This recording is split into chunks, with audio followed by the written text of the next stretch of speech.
All right, hell yeah, we're live. Mm-hmm. We're live. Okay, what's going on, folks? I'm here with Romy Rosner Mm-hmm. and Dalton Pruitt, the boys, as I like to call them, the Yep. boys. All Mm-hmm. right, so Dalton, you gotta what's going on with this Dave thing? Uh, You just want to get right into it. yeah, we gotta do an investigation.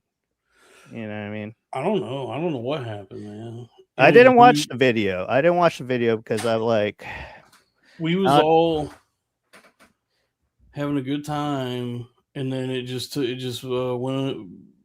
off the rails, and then now he's pitching a hissy fit still, I guess. It yeah, was he like to Dave's credit, like he took on. He was very enthusiastic and gung ho about podcasting, and so he kind of took on this role as like in a producer capacity, where he was like going out there and doing all the things I don't like to do, like reaching out to people and booking things and having ideas or whatever, right? So he had put together this idea he had for like, let's have like a bunch of musicians and performing artists and stuff on to showcase their work and sit there and listen to their music or whatever. I was like, that's a good yeah, idea. Sure, let's do it. So we got it together, a bunch of musicians we know, and they came on to like play their music videos and stuff. And then just like we watched Kent Woods, friend of the show, Kent Woods. He does these like low poly, like PlayStation 1 type animations for his videos. hell yeah, And I guess that activated something in Dave's brain because it's animated, and he went beep boop boop dot dot dot AI. Because if we got done watching it, he just starts like wanting to talk about AI, and I was like, I don't even understand. Like, this doesn't even have anything to do with what we've been doing. Why are we talking about this? But we got, it was like it turned into this like discussion we weren't even having that snowballed into some whole like existential philosophical thing about the nature of artificial intelligence and like why people are scared of it. And then I didn't even realize it went on for like 40 minutes, but then it just kind of it devolved further and further until eventually he got frustrated that nobody was agreeing with him about anything, and then just like Check. stormed off and I guess quit the show. yeah. What's good, Check. Robbie? Yeah, to catch Hey. Romy up. To catch Hello. Romy up. Dalton's co-host on Cornfed, Mm-hmm. Dave On the Wright. Cornfed Saturday show, it was Dave. He Oh, abruptly. I did it. I know, Dave. Yeah, you know Dave. Yeah. He got like really frustrated last night. I think what might be happening is he's dating AI. I think that he's dating AI, and he took it personally that we're not entirely on board with all the AI stuff that's out there. It's like, I get that there's a lot of You don't AI, understand her like a I lot of do. things. Yeah. Yeah. Dave's an interesting guy. He has what I like to call scaring the hose politics. Yeah, But yeah, I don't know. It's That's my funny favorite that Beatles song. yes. I I'm don't know. scaring the hose where my It is- boys used to play. It is weird that he's so into AI for being like the oldest person out of all of us. You would think like we would be the ones that were like super into AI, and he would be the one that hates it. But no, no, the boomers love AI. yeah, the boomers love it. They're falling for AI, but they also love AI. I've already talked about it, but my favorite like videos are like those videos where it'll be like some young guy showing like an old man, like an elderly man. He's like, "Yo, dude, check this out," and he'll show him a video of himself like kissing another man. You know what I'm talking about? Yeah. Wait, is everybody? The chat is saying the same. Okay, is everybody hearing Robbie only in your left ear? Yes. Okay, so it's not Oh, me. really? Yeah, I Yeah. thought I was having All a right, stroke. hold up. Yeah. Shout out no, Trash Cast, by the way. The Trash Boys are in the chat. Love them. Oh hell yeah! Shout out! Jason Jones. That has been an interesting development in AI. I'm scaring the hoes where the There you chuds go. came in. Oh, there we go. Older people have taken the AI in a much stronger way than like anyone else. Like, dude, like they have just gotten zapped by this thing. They got Zapamico. like the Riddler in Batman Returns when he steals people's brains. Yeah. That's what happened to boomers with AI. Smoking.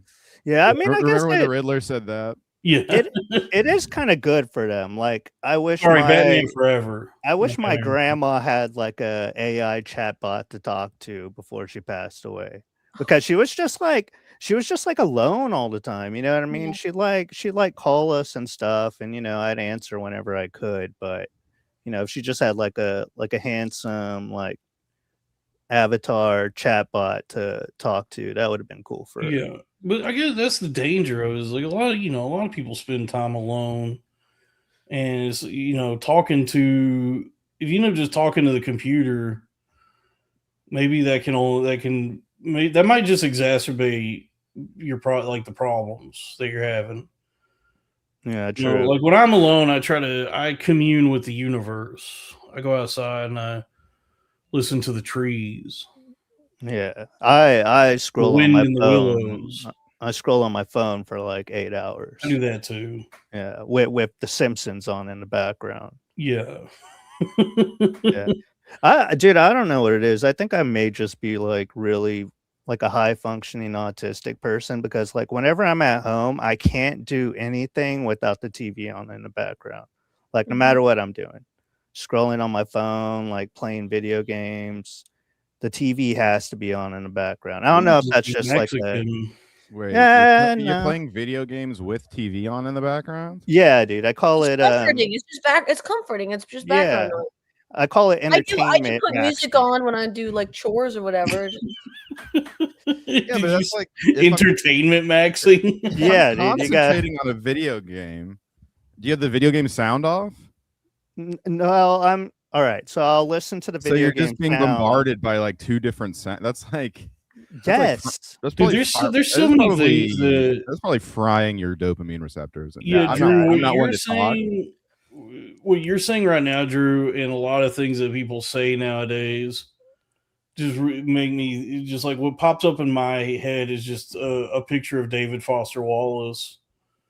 When I hear stuff like this, it's just like, oh, I guess he was right about everything. It's like, I guess his fears are now founded, and that's why he killed himself. He was right to do so, because it's just all the things he was worried about have only gotten worse since then. And it's like now you're entertainment maxing. Yeah, dude. I do. Literally, like that's the entire plot of Infinite Jest is how that's a bad thing. Yeah, it's not good to do that. Yeah, I'm the only person who read Infinite Jest and was like, I'm actually gonna try to entertain myself as much as possible. This sounds pretty sick. Yeah, I do a form of it at work too, where like I'll be like listening to an audiobook, but then I'll also be like reading the news at my desk. Mm-hmm. Yeah. Oh no, you gotta have, or at least for me, I gotta have like two forms of entertainment. Yeah, like at once. Subway Surfers and Family Guy funny moments. Yeah, exactly. On top of it. Yeah. Wait, you seriously nobody else does this? I do that all the time. I just feel so like fried and cracked out from everything on the internet that it feels like I'm in a constant state of absorbing and consuming various forms of entertainment and information. Yeah, like it just feels like I'm just this conduit for stuff. Just all the detritus that comes at you from the internet. Yeah, I saw a funny tweet, and it was like telling your parents a video is AI is like telling a little kid Santa isn't real because they're so disappointed. Oh yeah, I thought that was so funny because my mom will show me videos all the time. She's like, look at this baby like riding a bicycle, isn't that so fantastic? I'm like, babe, that's not real at all. I had an experience like that where my dad saw it was like a picture of Sylvester Stallone, and he's all gray. It didn't look, it was like somebody had put him through like an aging thing, or it didn't look like him, right? And my dad was like, "Is this what he looks like now?" And I go, "You have seen Tulsa King. Watching the show that he's on right now. It's one of He your does not favorite look like shows. that." Damn, I need to watch the Tulsa King, dude. Tulsa King's awesome. It's great. Yeah. Tulsa's beautiful. I tried watching it. I thought it was pretty corny. Yeah, but that's Well, kind yeah, of the charm. All that guy's dialogue, Taylor Sheridan, all that guy's dialogue is just so like after school special almost. It's a conservative Sorkin. Yeah, he has like a lot of popular shows, right? Doesn't he have like 6 shows? Dude, he's like the fucking Norman Lear of Paramount Plus. Yeah, Paramount Plus is like the conservative streaming network. Yeah. Yeah, Taylor Sheridan is like dominating the boomer streaming demographic, like whatever that demographic would be. Like he's got It's because like they were bought by CBS, right? And CBS's whole shit, as long as I've been alive, is just getting old people to watch stuff. Yeah, well, they do need shows for like people that are 50 plus. Like, you know I what I mean? love. Yeah, it is nice. My dad is being catered to on some level. Like my grandparents wouldn't have watched Euphoria at all. You know what I mean? They would have thought that Euphoria was the devil.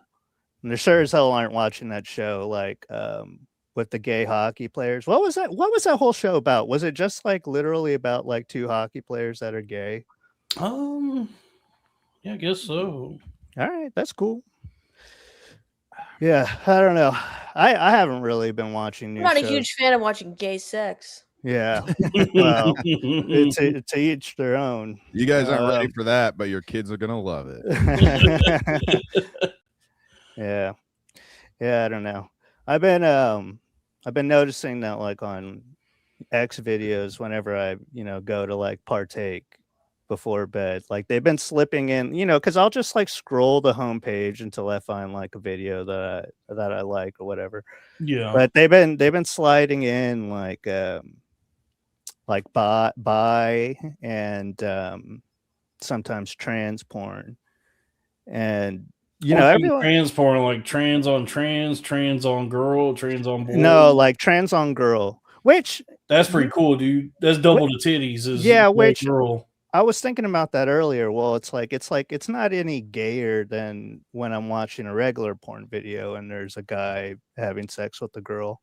And if anything, it might be a little bit straighter. Yeah, and what's even straighter is if it's a trans woman and another trans woman.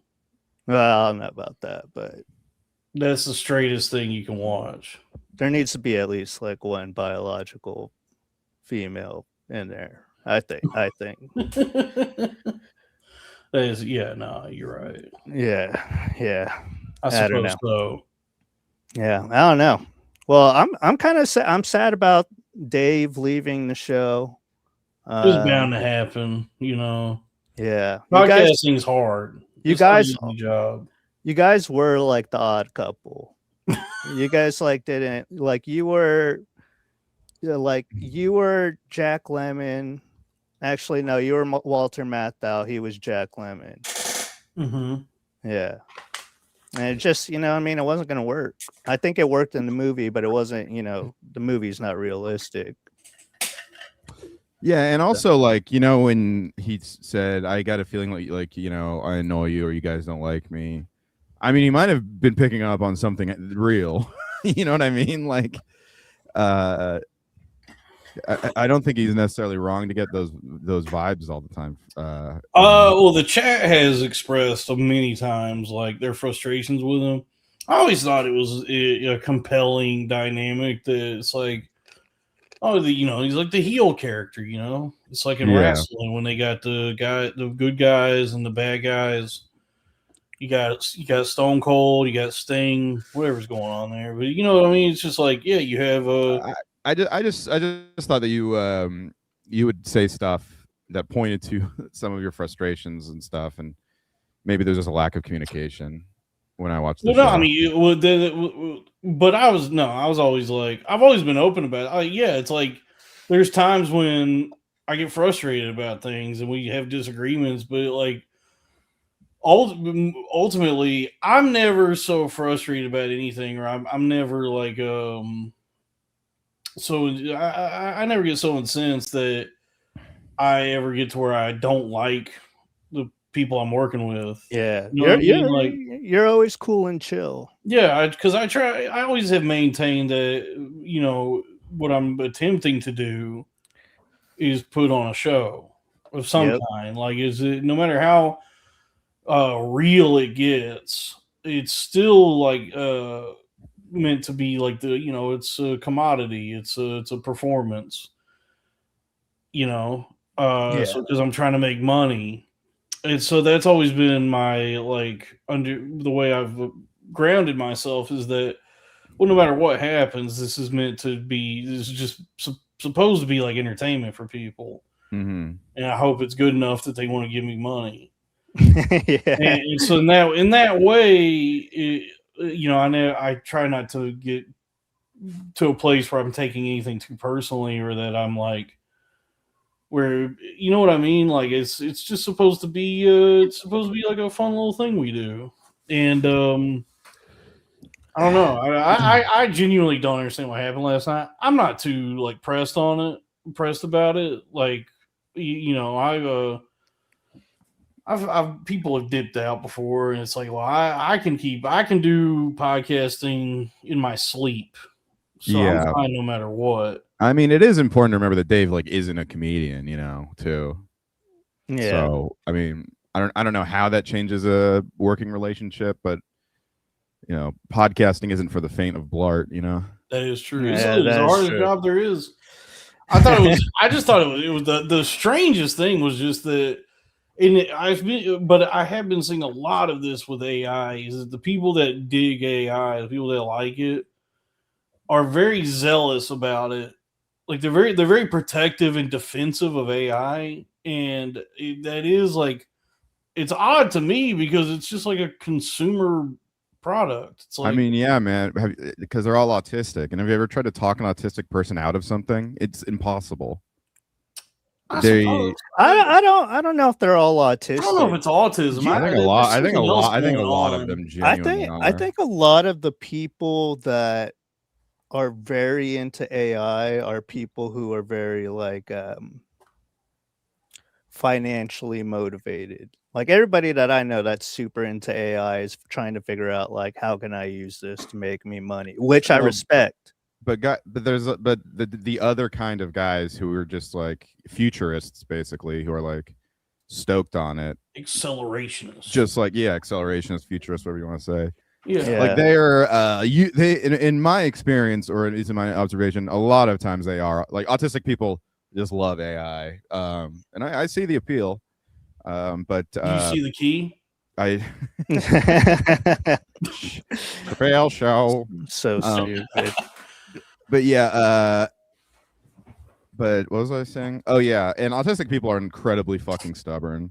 They have like a lot of times they have a very selfish worldview. And they're just like, well, I don't understand why it wouldn't be like that. It's like because of other people. And they're like, well, who cares about them? Yeah. That's why that's why they're zealot and they're Well, look, we Robbie. Somebody goes, Romy, you look great today, and then they did the asterisk Romy.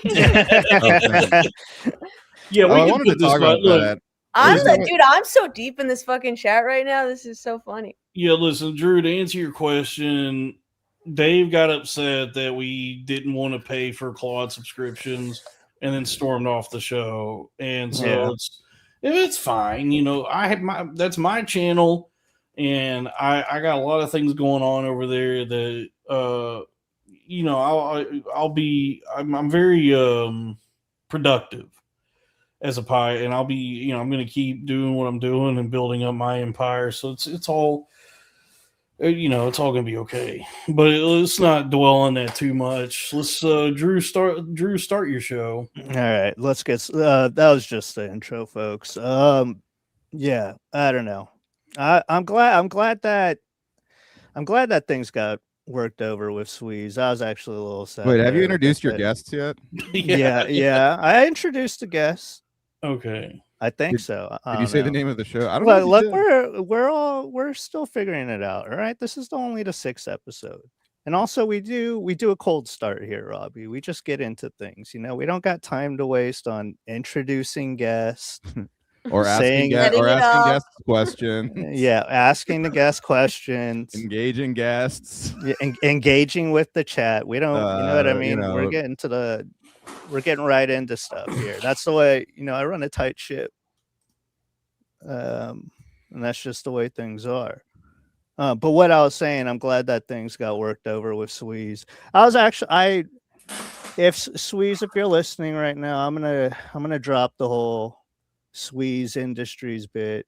Romy, there's a guy that's there's a guy. I love when you have to try and explain this. To people. There's a guy who's really into comedy podcasts. He's probably a big fan of yours. His name's Sweeze, and Okay. I've kind of been doing this bit where I told him that he can no longer be Sweeze. He has to use his real name, Tanner. That I own the Sweeze character now. But Sweeze, if you're listening, the bit's done. You own Sweeze. You can keep Sumo and the other two dogs that we don't know. And we won't be recasting Swizzle. Swizzle's his brother, Romy. Oh, okay. Yeah. Thank you. Yeah, I wouldn't have guessed. So thank Yeah. you for telling me. Yeah. I don't know. I would have never thought a guy named Swizzle was related to Sweet. That sounds like you ever go to a guy's house in high school and he has 2 turtles in his room. He's like, yeah, those are Sweeze and Swizzle. you're like, I just came here for weed. He's showing you the whole room. It's a whole thing. Yeah, they gave each other dog names. Yeah. Well, shout out Sweeze and Swizzle and Sumo. Hey, shout out to turtles. I like turtles. I had Yeah. turtles as a kid. I love turtles. I was more of a Johnny Drama guy. Okay. Yeah, I had a turtle. I think it was literally called a redneck turtle. And then it just started shitting out worms. And we took it to the veterinarian, and it turned out the turtle had some kind of parasite, and it died not too long afterwards. Yeah. Like a big one? It was like it's probably like 6 inches long. It was kind of like young. Wow, that's way bigger but- than average. Yeah, so not big at all. Smallest Yeah. thing No, ever. it's the- like 3 inches bigger than average, I think. I think it's probably the smallest turtle in the Northeast. It was a gigantic turtle. Some are calling it the was the biggest biggest turtle, turtle we've ever Biggest seen. turtle.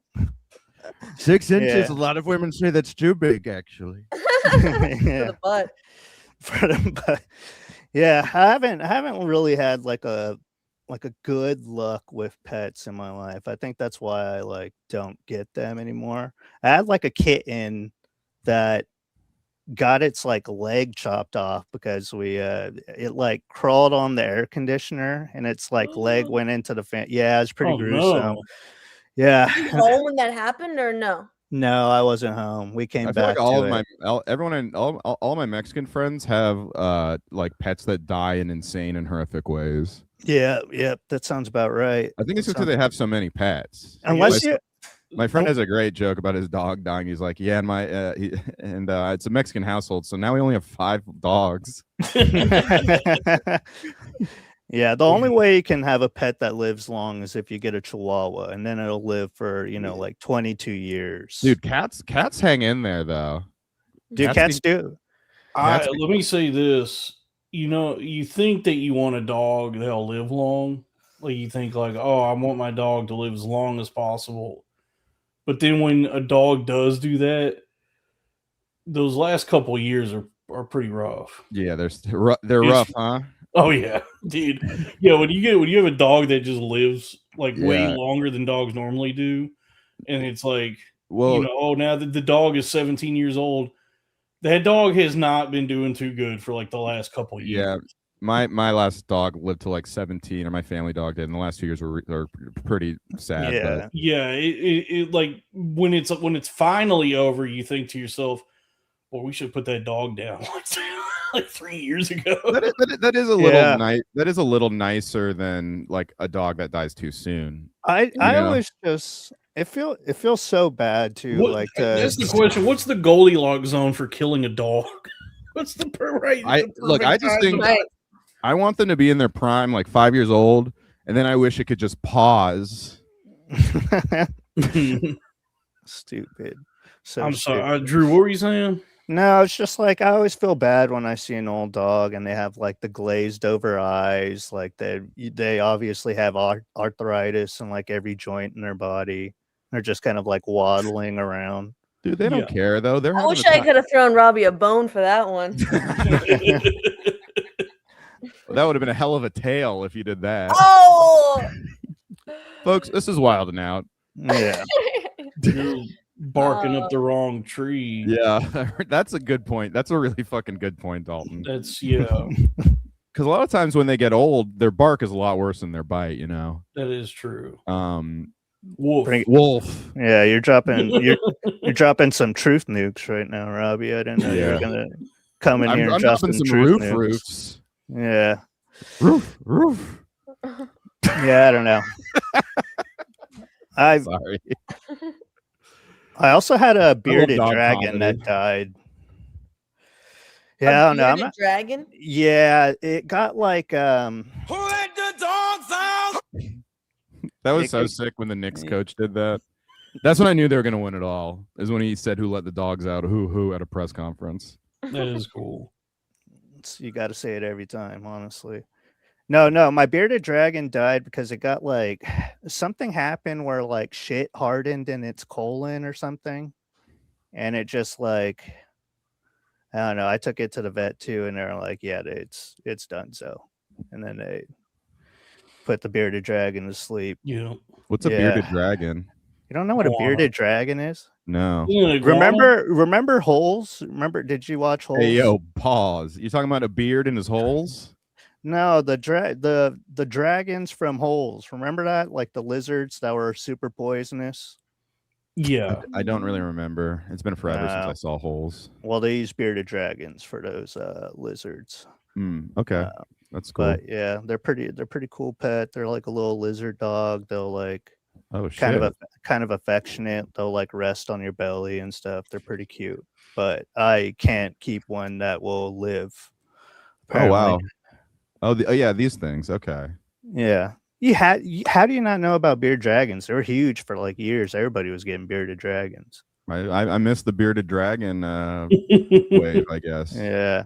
All right. Well, for your information, I need 2,700 more hours listened and 450 more subscribers, and then I can finally make money.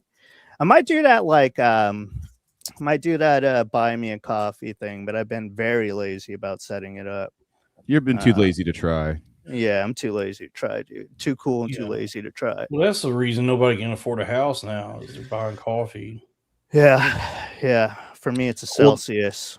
The problem with me and coffee lately is I go out to the coffee shop and they have vanilla flavored coffee and they have like caramel flavored coffee, hazelnut. I order a fucking I was like, can I just get a fucking coffee flavored coffee? Yeah. And then they make me leave. They make me leave the establishment. I'm 86th. Yeah, like some like Bushwick hipster with like the shave. Brutal. You ever do like a show when you have to be in like Bushwick or whatever, and you're like, I need a coffee before my set or whatever. I'm like, I'm doing 15, I need coffee, and they're like, do you want we had a pistachio jack off on the top of the latte. Do you want that? Yeah. It's like, no, I just want just milk, just regular milk. They're like, from a cow? Yeah, you know.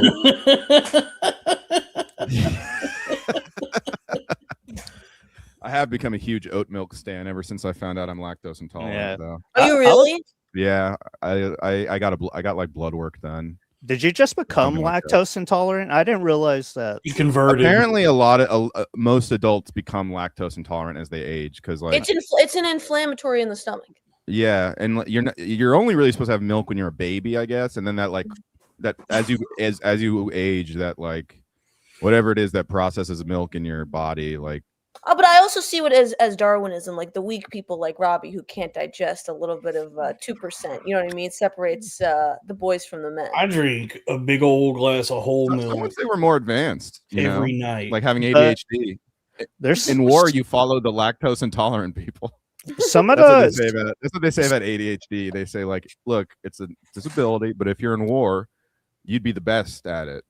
Yeah. And I'd be like, well, I don't want to be in war. I don't see myself being in a war.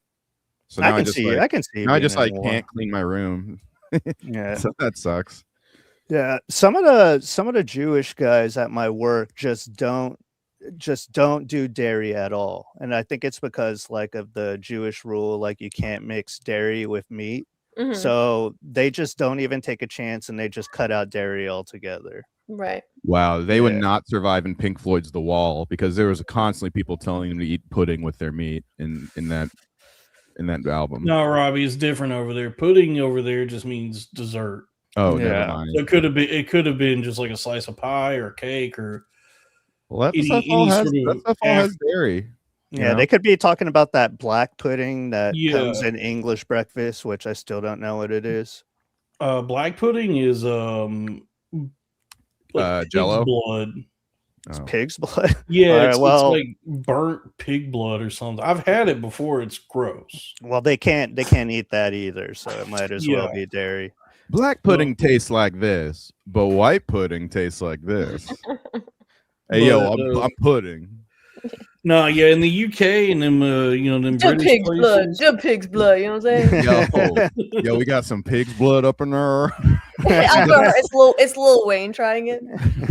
I was gonna try to do an Oakland accent, like, yo, we got. I'm black pudding. We got pig's blood up in there. Millie. Damn. Black pudding would be a good rap name. pudding. We got a little Is pudding. that- We got a little sausage. Was that your Lil Wayne? Yeah. My pudding is pig's blood, baby. yeah. And Drake's like, yo, and girl, I like my puddings white and black. And you are that too. They used to do a lot of songs together. Damn. I feel bad for dunking on that Australian lady's son. She followed me. I so- did not think that was going to get that. They would change the Twitter algorithm. I didn't expect that to get the kind of traction Wait, it's been getting. So what You happened? should told pull her- up that tweet. I would like to remark I checked who she also followed, and it was pretty awesome. It was like legit If I had known it was a hot Australian woman, I would not have done this. Wait, what's the context? yeah, that's Here, what I'm I'll saying. show Pull you. up the tweet. It's because I was just clowning anyway. Like I knew that it was. Well, the joke was that you were being a nerd, like like a autistic gatekeeping nerd. Yeah, because this lady posted. But I think that, enough of those kinds of guys exist still. yeah, this lady posted that her son is playing Final Fantasy VII for the first time, Can you zoom in? It's hard to see. and so this is the original tweet. Computer enhance. But she, so it's like her son just encountered Emerald weapon for the first time and got smoked. Bam. And it's so the context is like she posed this by her son, and in this video it's cut off, but get ready for everything I'm about to have to try and explain here. This whole podcast has just been us explaining the most autistic stuff. Yeah. to Romy, so. It's cut As off in opposed to all the other podcasts I'm on with neurotypical. Yeah. I was about to say, Drew, what else would your podcast be? Yeah, true. you can't see it in the video she posted because it's just cut off and it's not in the frame. Yeah. When you do this in the game, for the first time, if you don't have the underwater materia equipped, there's a 20-minute countdown at the top of the screen. There's like a 20-minute clock that's counting down until you run out of oxygen. So that's another way you can lose this fight is you just stay in it too long and then you run out of air. So in the game, there's a very absurd and specific sequence of tasks you can complete to obtain the underwater materia. And because the clock's not in the video, it's just cut off. I just was joking about. I said, no 20-minute countdown, which means your son just happened to use morph on a ghost ship in the underwater reactor near Junon to turn it into a guidebook, and then traded the guidebook with Traveler and Calm for the underwater materia. It's just, it's just a funny, it's just a really implausible, absurd series of tasks that one would have to do to get that material, that item. That no kid would just stumble upon that. And yeah, it's just me being like purposefully really autistic and pedantic about a kid playing a video game. calling out a mom on her. I didn't see this. I did not see this tweet getting nearly 800,000 views. And so she's met now. This mom in Australia The is like mad at ratio me. is rough. A lot of people are upset about this. I feel bad because it's like this. It's just some kid in Australia playing a video game, and I probably shouldn't like clown on a child like that. I think you didn't know it was a mom either when you. I didn't know it was a mom either, but it's because I grew up playing that game. Because I clicked on her bio and said she was widowed too. So She's like, simple. I was looking at that. She's like, all I have is playing video games with my son or something. I feel so bad about it because I genuinely look. She follows me now. I followed her after this whole debacle. I'll smooth it out. There's just no way for me to get it through to anybody now because I've tried to explain or contest with people where I'm like I'm just playing around, and they go, oh, you're doing the thing where you now people are mad at you and you're saying it's just a joke, and I'm like, well, I don't know, you're not picking up on the intonation of this is supposed to be it's a joke. I'm just like I'm no malice intended toward you and your son. But they're mad at me, and it's like, and they've been through enough. I mean, her husband died. Yeah, dude, not cool, Dalton. Not cool. Yeah, but I grew up playing it. I had the strategy guide as a kid, so that's the only reason I know about that is just because I cheated. So he's playing it the right way, where it's just this, he's in awe and wonder and experiencing all the surprises as they come to him, and I just was flipping through a book, spoiling it for myself the whole time because I wanted to make sure I was playing it the right way. And in that way, I kind of detracted from the experience, I'd say, Robbie. So I checked who else she was following, and it's such an awesome list. You got James Woods, you got Libs of TikTok, you got the Hodge twins. All right, you're in good company. Libertas, Crowder, Schneider. Bob Schneider. Yeah, because he's like a MAGA guy now. So I mean, look, she does seem nice. Autistic people can. Another thing autistic people do is really like Donald Trump. Is that an autism thing? It's not everyone who's MAGA loves Donald Trump, but a lot of autistic people like Donald Trump because a lot of autistic people have trouble with empathy, and so like that point of view politically just makes a lot of sense to them. Yeah, well, I guess I'm not autistic then because me, I'm a AOC guy now. I really think so. I think that she's gonna run for president. Yeah, I think I don't see who else they would run. Yeah, they can't run. Maybe Moran the Moran. Yeah, they might try it. They might try like Buttigieg again, or no, that they're not. I don't think so because he can't win any black votes. Yeah, true. As Stephen A. Smith, black people ain't be going for that gay shit. He don't move us, as Stephen A. Smith said, but it's obviously because he's gay. Yeah, it would be pretty tight. Black vote is still very important to the libs. Yeah, no, I think I'm just gonna vote for Kanye again. You know what? Like fuck it, Hunter Biden. Just do it. Biden, Chet Hanks. No, it's I vote for Chet Hanks. The thing that they're talking about. No, Gavin Newsom, Hunter Biden. I honestly probably vote for that just because. No, dude, Hunter Biden VP might rock. Yeah, we need we need a former crackhead in the White House is what I've been saying for years. Yeah, whoever's running his Twitter is doing a pretty good job. Yeah, true. I wanna believe it's him, to be honest. Like, because it's a like crypto scam, probably. No, because he released a video where it was him like actually talk. I mean, I guess it could be AI. I think it's just I think it's just a team. I think he just got a good social team.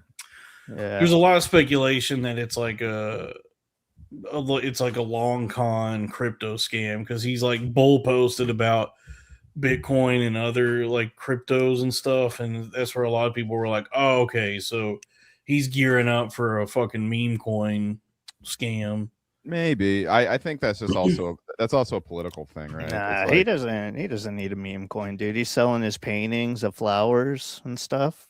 Have you guys seen the paintings? You could and tokenize those Bitcoin paintings. guys are those Bitcoin accounts are usually not as good as this Hunter one, I think, because it's like politically he's navigating it pretty well. Like usually they're just good at shit posting on those kinds of accounts. I don't know. All bets are off. I mean, Trump himself launched a meme coin. Yeah, but I think he Yeah. runs his own account.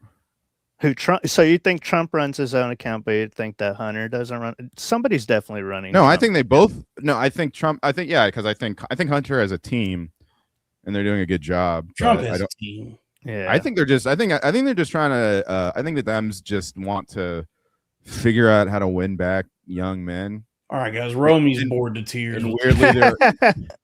And weirdly, their only gambit, I think, is Hunter Biden. He's the only guy that appeals to anyone younger than 40. Yeah, he rules. He's the coolest guy that's ever existed, actually. Yeah. And, Romy, I what's do. your favorite game? You know, I love Red Dead. I love GTA. I love what's my I love you know, Killing Hookers Part 4. I don't know, I'm just pretending I know what it is. I thought the third one was better. yeah, Part 4 would be. Yeah, It's hard I to, mean- it's hard to do rule of thirds with video games you don't know and are making up at the That was pretty, I was convinced for like I was like. I mean, oh, Red Dead and GTA are both real. I have Yeah. played both of those, to be fair. The thing is, these days Keep people. going, babe. I'm almost there. The whole thing is computer. I just say things I think the chat would like. I'm like It's Yeah. all computer. I've like been very Chick-fil-A. amused. GTA. I'm like video game chairs that spin all around. I like GoTA. Nah, you're Well, just yeah, you just somebody say that I used to Used to blow. blow. Somebody. Somebody. Somebody. Somebody. Nah, Didn't you're that just guy- some Yeah, very- cut me off. Didn't that No, guy go you're like just crazy? I think he He got kinda a just- hit. He yeah, released he a did hit, an and album now and he's cashing dipped. checks. Yeah. Yeah, He probably maybe wanted to have a family. That happens a lot. People have families and they like quit, but it is weird he never came out with any follow up. I think if you get one good big hit, you're set for life. I've heard that if you can like Right. you know how to manage money, you know, like if you can live like within your means and just be smart with your money, Mhm. all one big hit is really all it takes. Yeah, you know, also that might be a good strategy because if Robin Thicke had quit right after Blurred Lines, I feel like people would be like, "Where the fuck did he go? That was pretty good." Mm-hmm. And but Yeah. now we just know he's like like awful. He like sucks. What so did he bad. do? What did he do again? Blurred Lines. Those blurred lines. No, but what was bad that he did? Oh, he made like an album. The whole album was basically him. It was like a subtweet album, him trying to get his ex-wife back, basically. Oh. And it's like the most cringe thing ever. He like recorded it in his basement or something. There's a really good YouTube documentary on it. It's I think it he may have raped too, if I'm remembering correctly. The big That's hard R. rude. That's crazy. Yeah, I don't think he raped. I think he might have groped, which is bad. Sexual assault is bad, but I don't Yeah. think he, Mhm. Yeah, we Well, don't you like can that go around get an here. open mic. It's like you got to do something, crazy. You know? I'm gonna look it up actually. Robin Thicke, me too. Apparently, he's Alan Thicke's son. Oh yeah. Oh, I guess he grabbed Emirata's titties on the set of the Blurred Lines music video. Okay. When he was drunk. Yeah, well, that'll do it. Don't you want to be a star? That video made her a bigger star than it made Robin Thicke. That's kind of funny. Was that like what she blew up from? Yeah, for sure. Everyone's like, "Who's this fucking hot girl in this video?" I remember that's what made her like famous. Yeah, she's the kind of hot where it's like it just kind of like depresses you a little bit almost. You know what I mean? Like, Oh yeah, because you realize like I'll never get to be with a woman that is this attractive, Yeah, and it makes you sad. yeah. Let's see, Romy. I have been with a woman that attractive once, and it wasn't like it wasn't that much different like at the end of the day. Mm-hmm. When you like start actually dating and stuff. There's like an initial appeal, but Oh yeah, I mean they're all annoying and childish and petulant. Yeah, Romy, something we do here is a reoccurring theme is that we talk about how we're sexually frustrated. But we also hate women. Yes, right. but we also love them too. It's Yeah. it's a delicate relationship. We contain multitudes. Yeah. Mm-hmm. Yeah, I don't know. I'm trying to rack my brain for a follow-up question. Understand it's a double-edged sword, I'd say. It's a double-ended dildo. Okay. Yeah. Romy, you're in a fruitful relationship, aren't you? Yeah, I'm Oh, not. you're frustrated. gay? How's that going? Did you say You're he's not- gay? No, Robbie said it's fruitful, and I said, "Oh, you're gay." Oh. No, he's a functioning man. Whoa. Whoa. Oh yeah. Wow, yeah. That's all I want. Some a girl messaged me. How did you guys meet? We met. I have a podcast, Still at Home podcast, almost at 600 subs. Go Let's subscribe. go. Ooh. Everybody Please. subscribe. And kick her out. And I posted a TikTok video. I like a clip from the pod. I posted it on TikTok, and he saw it. Oh, okay. Hell Yeah, yeah. just like- He just shot his shot. He shot a shot. Hell yeah, dude. What did he say? A cool video. No, I don't know. I can't remember. What's up? Yeah, hey. Hey. Hey with so- like 5 Ys, and I was like, oh. Hey. Oh, that's Oh how yeah, you know. that Someone's says down bad when they everything. send the With, multiple Ys.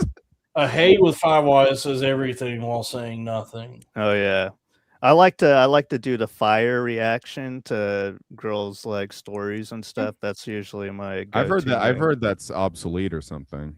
Well, for some, you know what I mean. You have to do it the right way, Oh, Robbie. dude, I did it by accident, complete accident, because I was just like, Instagram was open and just like going through stories automatically, and I looked down at my phone and I was like, when did I talk to Wolfgang's girlfriend? And I opened it up and it was a heart react. It was like the eyes of the hearts. And I was like, I unsent it as soon as I saw it, but she had to have seen it. It was like 40 minutes ago. That's I didn't want to. I didn't want to be like. that was an accident. 40 minutes later, I don't know how that happened. You know what I mean? But it's true. I literally didn't. It was like mortifying. But whatever. I'm sure she doesn't care. I've done that shit before, dude. I've done that shit where it's like, I like met a girl and she was a friend of a friend, right? So I met a girl. She said she wanted to hang out sometime, and I like found her on Instagram, and I was just kind of like looking at her page, and then I accidentally like liked one of her photos. Like before we ever like hung out or anything, I hadn't like added her as a friend or anything like that. And this girl like lost complete interest after that because I think it was like, I don't know, I was like stalking her Instagram. They don't like it when when they know you like them. Like if it's made if they're like if they become aware that you like them, they hate that. Yeah, dude, you have to maintain. I think it depends. If you're like in aloofness. You guys are like flirting a bit, and you have to be strategic with it though. You have to like strategically like an old photo. It's a little dicey for me, but I have heard of it working. Dude, look at this. I'm ate up in poison ivy. Damn, dude.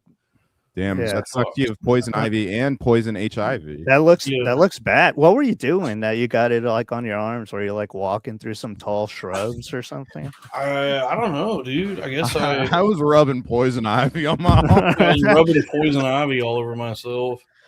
Dude, all right. So yesterday this girl hit me up on Tinder, and I was pretty stoked about it. She was like a big titty Latina girl. And I was stoked, you know. She hit me up first. We started like talking and stuff. We're just having like regular conversation.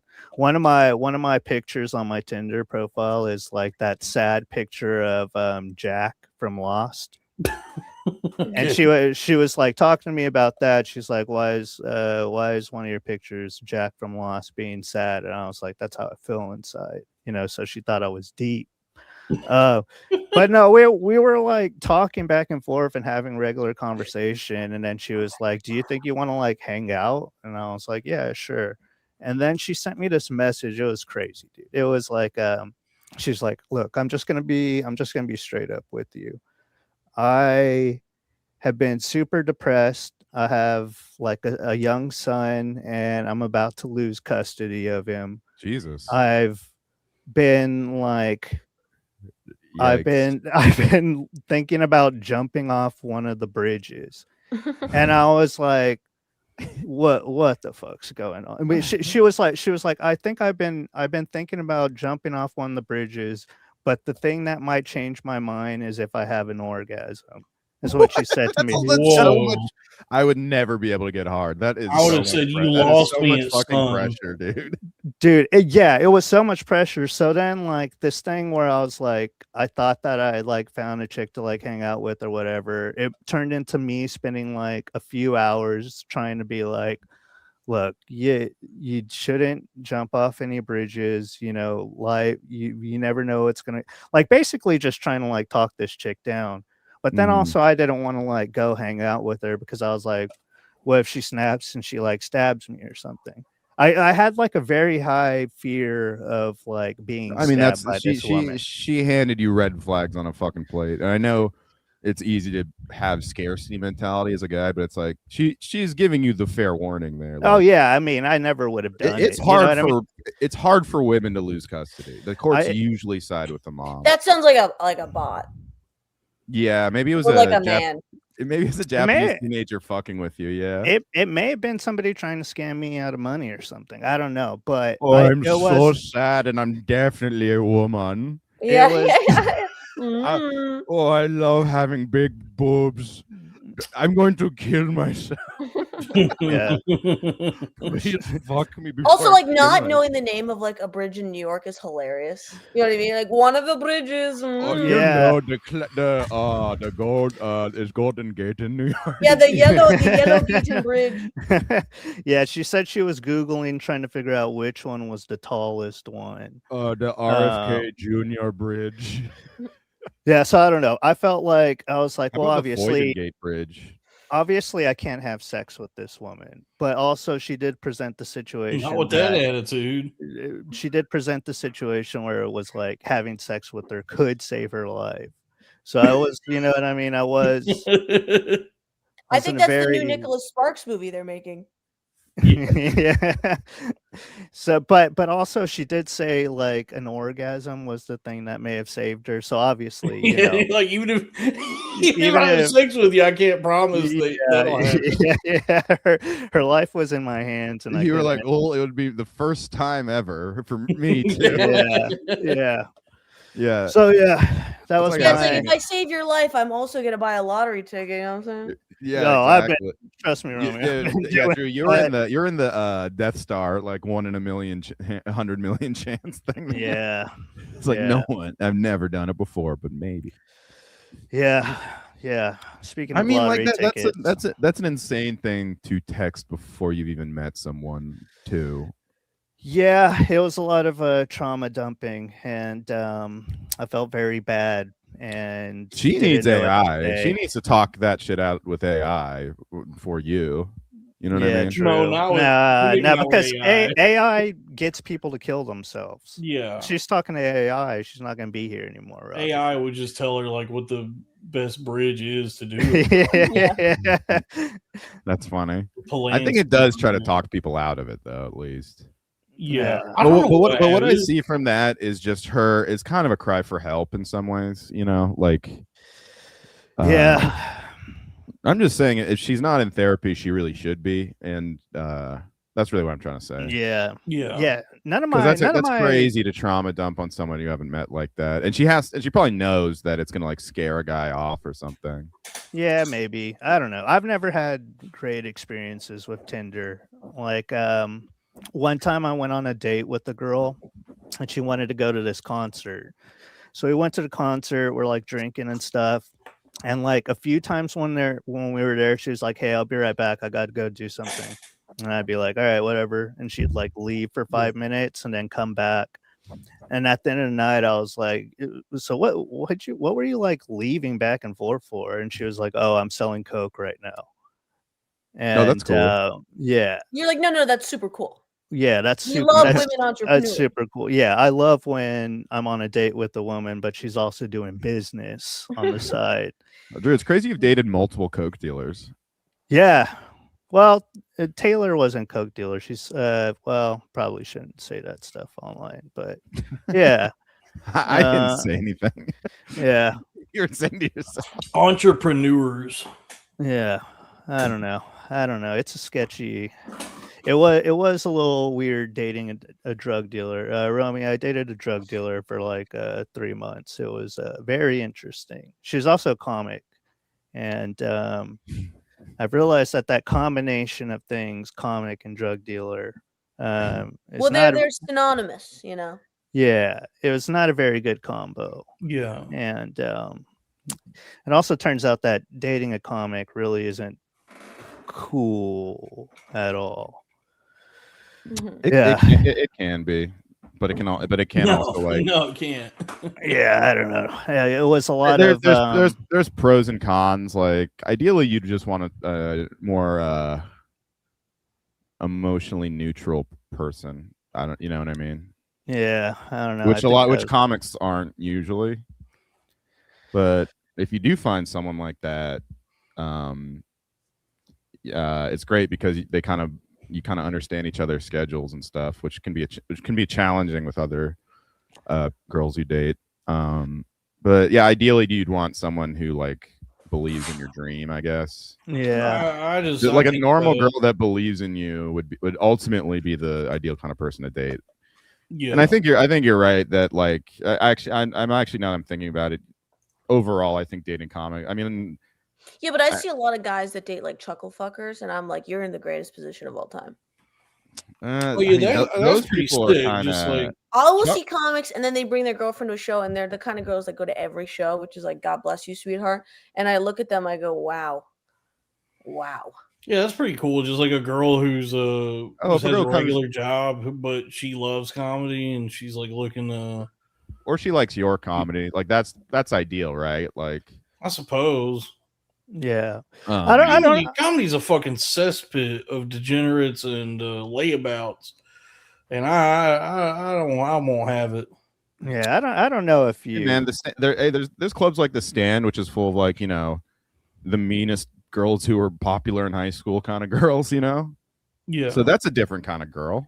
Yeah, in I don't know. comedy. I don't think. Yeah, I don't think dating a girl who's a chuckle fucker is a good thing, because what if you show up with your like pretty girlfriend, she runs into like Joe DeRosa or something Oh, like yeah. that. I would hate to get cucked by him. Yeah, You get fucking wop mogged by Joe Yeah, DeRosa. yeah, you're getting mogged by Joe DeRosa. She wants to be with the bigger, Nirvana sucks. You're such she a wants He's to got be more, with the he's bigger got more comic. credits. I mean, I couldn't compete Yeah. with the. You need to do what Miguel did. I've gotten dumped for not having enough credits, so yeah, I couldn't even imagine. Really?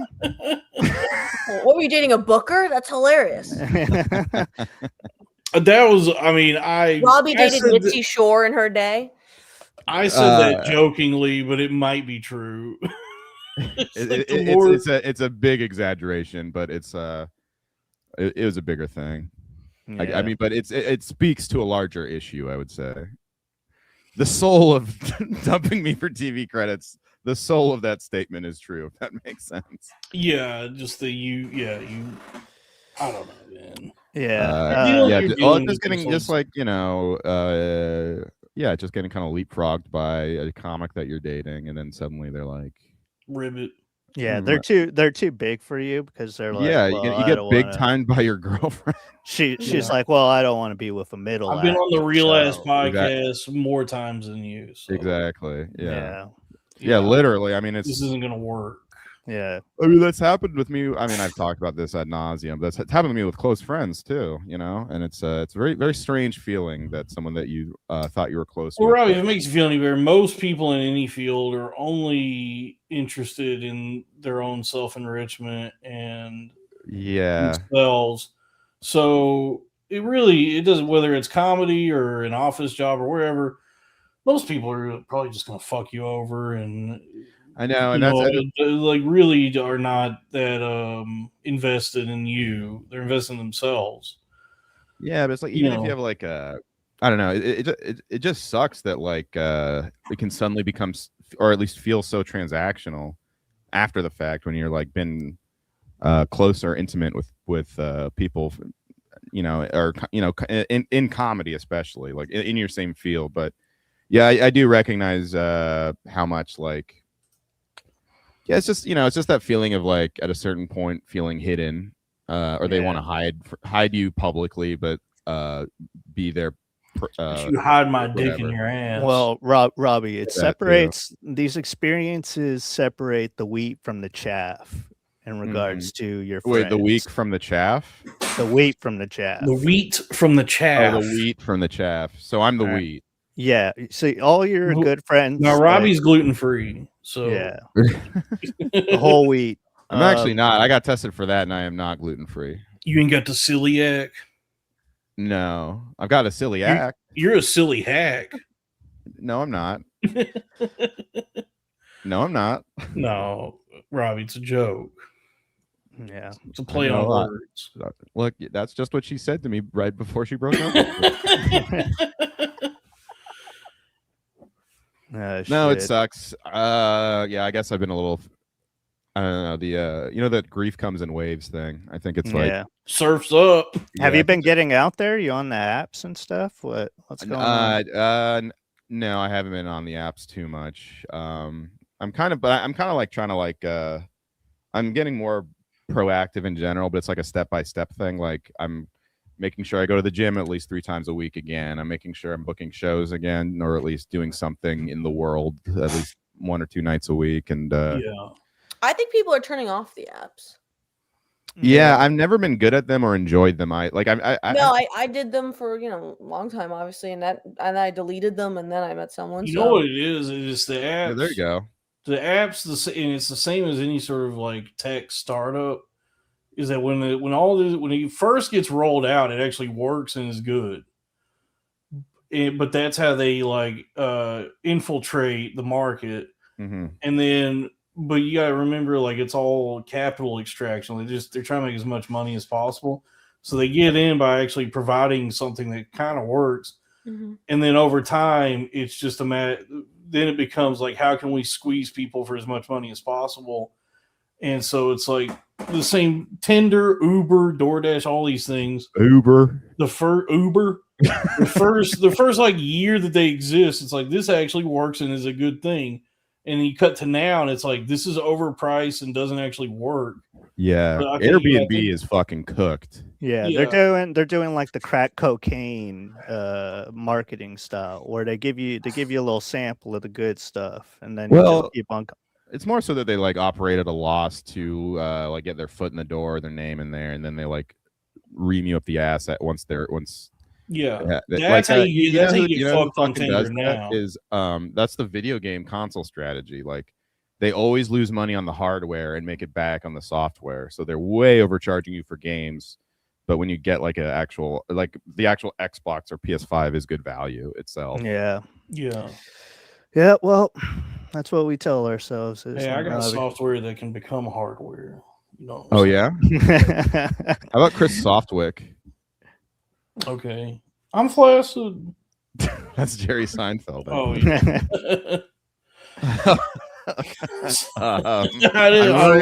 Hey, welcome back to Before Midnight with Chris Softwick.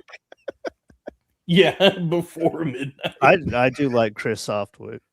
Welcome back to Listening Bad. That or Listening Dead. Is he blind?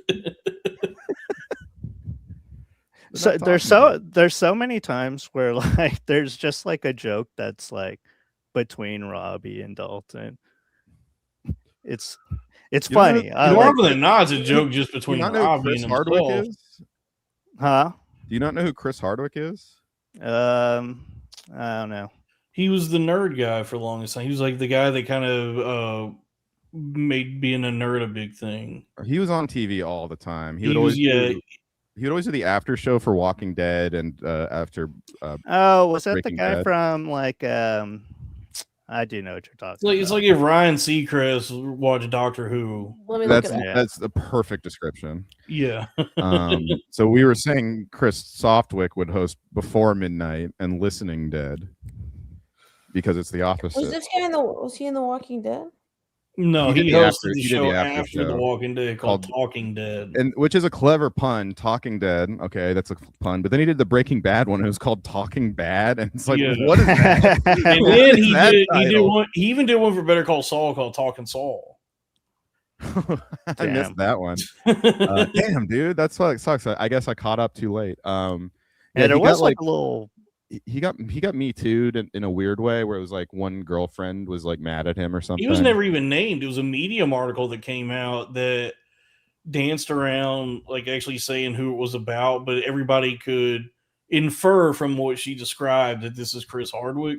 Yeah, people inferred that it was Chris Hardwick, but Yeah, it was and also then vague about like what he did wrong too. Like I don't even know what she said he did, honestly. He just was kind of maybe not the most attentive boyfriend. Like Yeah. there was nothing in that article that described anything that was like abusive or criminal in any way. It just that there was instances in where he was just like, well, there was a lot of it. It seemed like he was just trying to be funny, and she was presenting it as him being a dickhead. Right. Like, So like one time she said, "I love you," and then he said, "I love you too, faggot." It's like, yeah, just him being a That's comedian. funny. Well, that happened to me actually. Yeah, Yeah. One time I said I love you, and my girlfriend said gay. yeah. So That that's was- just the, That's a good impulse bit. I of- laughed. So he Yeah. just kind of got canceled for being like a shitty boyfriend. Well, it was Yeah. also that so many of his friends, because it's LA, Peak Two, they all like completely like acted like, I have nothing to do with him. This is horrifying, you know. Yeah, he was in the danger zone for it because And the one man that stuck behind him was LeBron James, who did not cancel the wall. LeBron still to this day has his back. But And Chris also hosts a game show created by LeBron James on CBS. And yeah, The wall. Did LeBron like publicly like support him? no, he just didn't cancel. He was like, Yeah, no, the yeah, you show can just keep kept hosting going. it. Damn, that's tight. But dude. yeah, it's- so Chris Yeah, what Hardwick, happened to Aziz? That's a good point. That was a Aziz weird is one. back now. So Aziz But he took was a gone girl- for a while. He took a girl on a date and I guess like didn't finger her too good. And so she wrote an article. There's all like girls writing blog posts that got these guys in trouble. well, those are the bad. No. Those are like, but those were the ones that were like.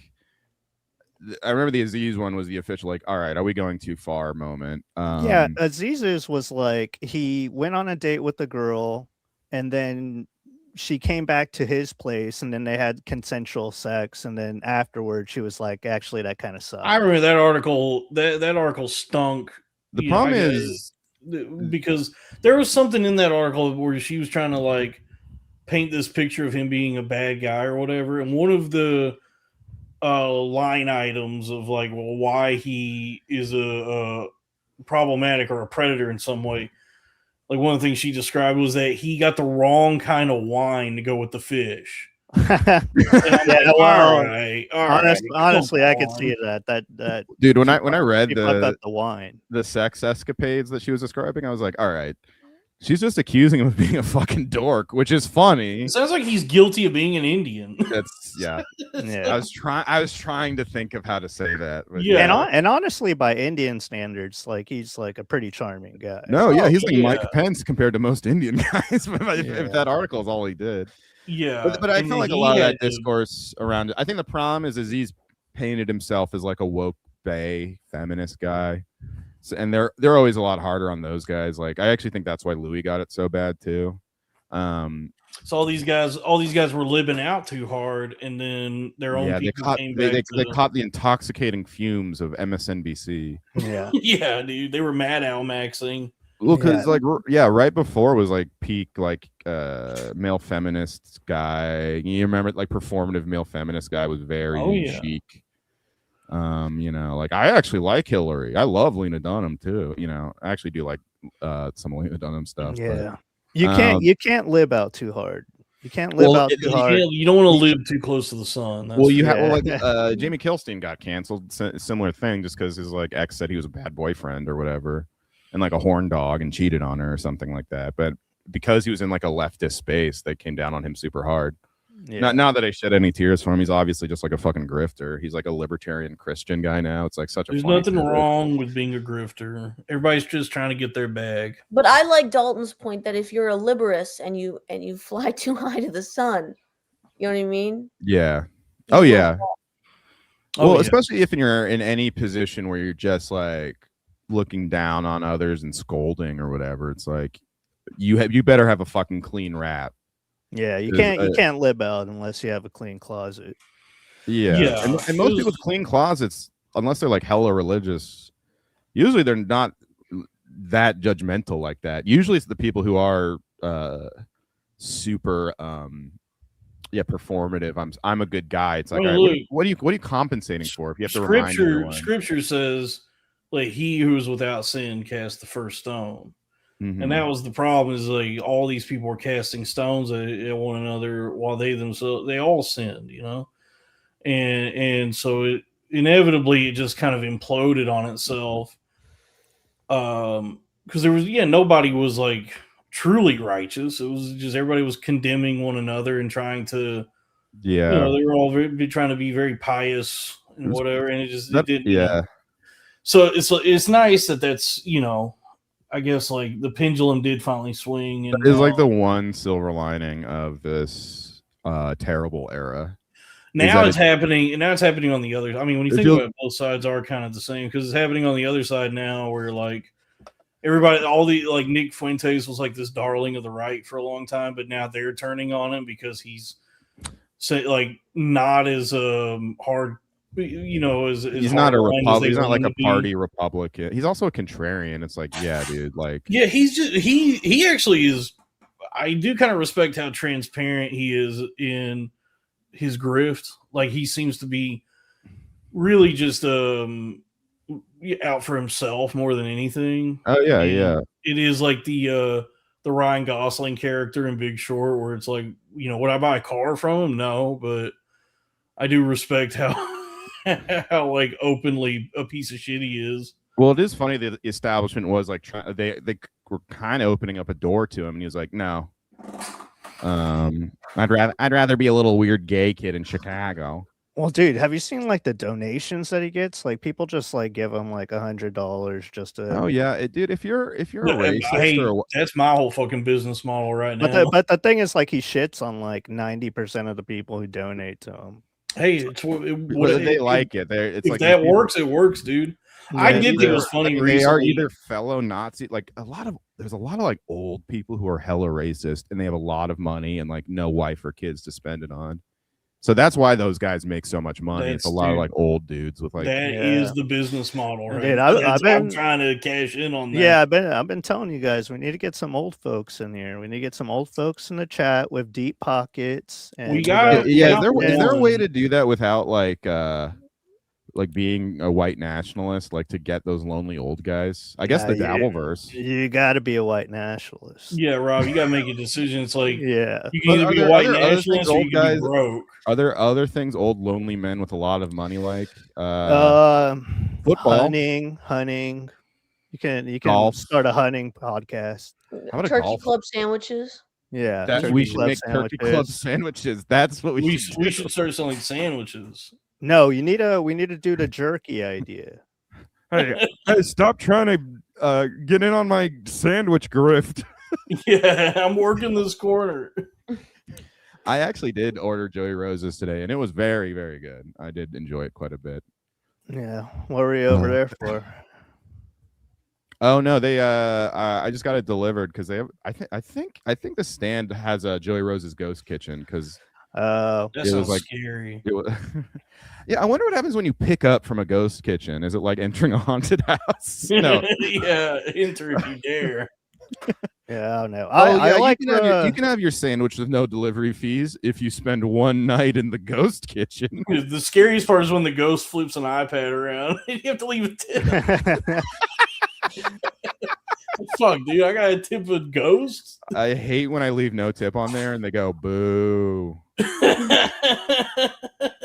I don't understand what those businesses are. Is it just like some dude cooking shit out of like his house or Yeah, something? so the way it works is there's a bunch of restaurants that don't exist, and there will be like a place that has a kitchen. And I guess like these restaurants will rent out the kitchen and say like, here's our menu and here's all the ingredients, and then people will place orders for what's on the menu. And so it's like this one kitchen will cook up a bunch of food for restaurants that don't technically actually exist, and then it can either be picked up or delivered. Yeah, So like Beast Burger, Mr. Beast has a burger restaurant that's not an actual restaurant, but he'll send like you can like the ingredients will be sent to a place, and then if you want a Beast Burger, you can order it from that place. Like, and I guess that's how it works. So it's like it's it's a really weird thing. So that's why I'm asking. Like, if you order pickup from a ghost kitchen, of which there are quite a few in New York, especially, it's like, what happens? Like, do you go to just like a fucking? You just go up like some guy's apartment. No, usually it's an already existing place. Okay. And you'll just go pick it up at like a place that is also already a kitchen or something. So I basically I ordered Joey Rose's and I pick it up at like a Chinese restaurant or something. Yeah, pretty much. Yeah, okay, like, I see. Yeah, so that they have to devote some of their kitchen now to sandwiches. There's a sushi place on Grubhub that I swear to God is like in my building, because like they come quick. And that's after I beat them off. But like it's bizarre. It's like bizarre. It's like, you just made this. It's kind of cool, but I should order pickup and see what happens, because it has to be like either in my building or like very close. Yeah, just go like stand outside and order. Just like try to track them down. Well, I mean, that's what I'm saying. If you order pickup, it's like you have to pick it up from somewhere, you know. Yeah, I've been door dashing a lot lately. I need to stop doing that shit. I'm gonna get mad, dude. I'm gonna get mad. I know. Dalton hates DoorDash. It's too decadent. It's too exciting. It's You can order if you order Vanessa's dumplings. All right, here's a good one. Here's one I get delivery. All right, break it down. Vanessa's dumplings. It's in fucking Chinatown. Great dumplings and really cheap too. So it's like I spend less ordering delivery from Vanessa's dumplings than I would at fucking Chipotle. And someone gets a tip. Yeah, I don't know. Well, for me, it's just like I do feel like a piece of shit, because like now that I'm in Manhattan, it's like I can just walk out the door and there's like 20 restaurants within, like a 5-minute walk. Yeah. So I do feel bad about it, but I've been here long enough to where I've ate at those restaurants a whole lot. And I want something different, like 3 miles away. You know what I mean? That's what I'm saying. That's the other reason to get delivery is like, I mean, because honestly, like I love my neighborhood, but there's not a lot of like great food around me. Yeah. Like if I want to get an arepa, I gotta get delivery, or like fucking trek over to Comedy Fight Club and try to see if there's any Venezuelan restaurants around there. Yeah, true. Yeah, I don't know. I just figured that like if I want to get food from somewhere that's far away, it's like if you're taking into account like Subway fare, that's about the DoorDash charge. You know what I mean? Yeah, it evens out. Grubhub's great. Grubhub right now is really struggling, so they have a ton of good deals on there, and you get it free with Amazon Prime. Really? What do you get from the Venezuelan place? I like pabellon arepa. What is that? It's like a small sandwich, but it has a ton of meat in there, and like they put little plantains in there too, and it's Venezuelan. It's delicious, and the sauce it comes with is also so good. Yeah. Before I moved to New York City, like I just assumed that all like Southern American food was like spicy, like Mexican food, but no, we're the only people fucking with that shit apparently, because it's like the South does spicy. No, you go to any other like Southern American restaurant, they're like putting bananas and everything. They hate like South America. I think you meant like I do. I thought you meant like the American South. I'm like, well, you never heard of Louisiana? No, just like South America, man. Oh Like yeah, they don't like spicy food that at all. that is a curious thing about Case of Benjamin Button. a lot of like Latin. Yeah, curious case of Benjamin Button. How about the wait? I've got it. The Curious Jace of Benjamin Devon. Jesus, I like that. That's I good. like that. No, that is an odd thing about like a lot of Latin countries because I grew up eating Mexican food and it's always spicy. But then there's like so many different like Latin nations that don't do spicy. Like I the first time I went to a Cuban restaurant, I was like, okay, any hot sauce? And they were like, oh, Cubans, we don't really do spicy. And they were like, we got this red stuff you might like. I was like, let me try that. And it was like sweet, and I was like, what the fuck? This is yeah. So it was there are like a lot of like Latin countries that just don't do spicy. Yeah. Oh, here's I have the arepas up because I didn't describe it very well. No, here, let me. Yeah, so these are arepas. They're really good, I don't know. and there is. I said this as a riff one time on Loud Boys, but it turned out to exist. There is a restaurant called Arepa Woman in Queens, and I'm like, that's a terrible fucking name. Yep, that is a bad name. Something just Came across your desk. something just came across my desk, and if my soundboard was actually working, Yeah, it's kind of been on the fritz. it's my soundboard's been on the fritz. But do you guys want to watch the new Drewski sketch? Yeah, throw it on. Why? Yeah, I'm just kidding. I just saw that there's why would we want to do that? the new Drewski sketch, and it looks like the premise is that is he in some kind of white face? no, it's the prequel to the Michael Jackson movie, and it's called Joe. So I guess it's a movie about Joe Jackson. The joke is that it's a biopic about Joe Jackson. Hmm. So this Okay. might actually be the first funny Drewski sketch because that does sound like a funny premise. Yeah, His premises aren't always bad. It's the execution. I that's think bad. Drewski is pretty execution- funny. No, is where Drew, no, you Drewski don't. fails. Hold on, Drew. What'd you just say? I think he's pretty funny. You know what I mean? For like when he did the white guy at NASCAR, I thought that was funny. All I right. don't know. I like when he does white face.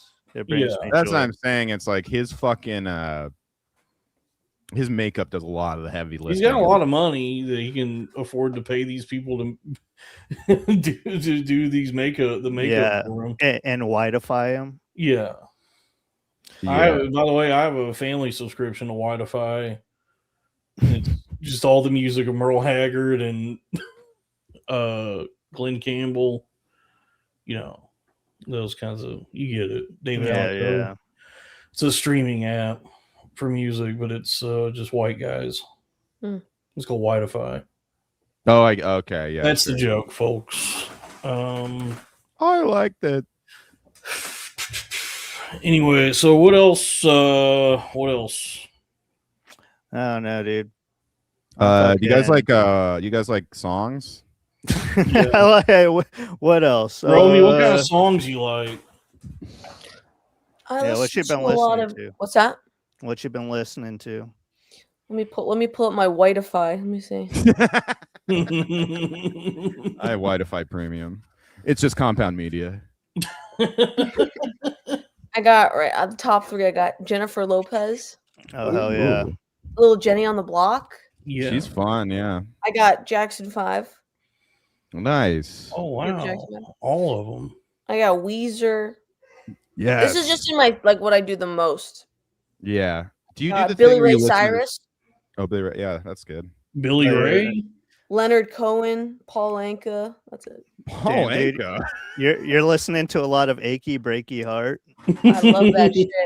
Billy Ray Dude, I Cyrus love knows how to tell a story. Yeah. You've Yeah. listened to other songs besides Achy Breaky? Yeah, Back to Tennessee is my favorite that he does.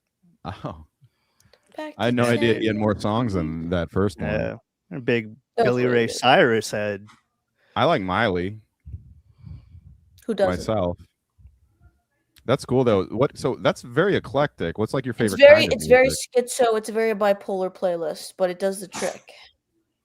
Yeah. No, I think that's fun. Yeah, like Paul Anka, that's like stuff. What is there any certain genre that you like best? I love that little faggot, Paul Anka. I don't know what his story is. He's just a little confident little fucker, and I just like that.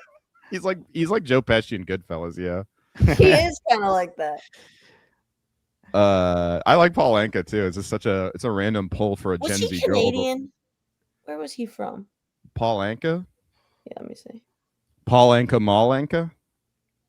Paul Anka. If I go Canadian American. Yeah. Really? If I go into if I go into Whiteify under music where it says your favorite artists, it says here Jane's Addiction. I did not know he wrote She's a Lady and My Way. Those are bangers. Yeah. No, I knew that. So he looks like Gilbert Gottfried, kind of. So it says under where it says favorite artists. My way. It says Jane's Addiction, At the Drive-In, Butthole Surfers, Beck, Queens of the Stone Age, the Mars Volta, Primus, 9 Inch Nails, and Tool. You love this. Okay.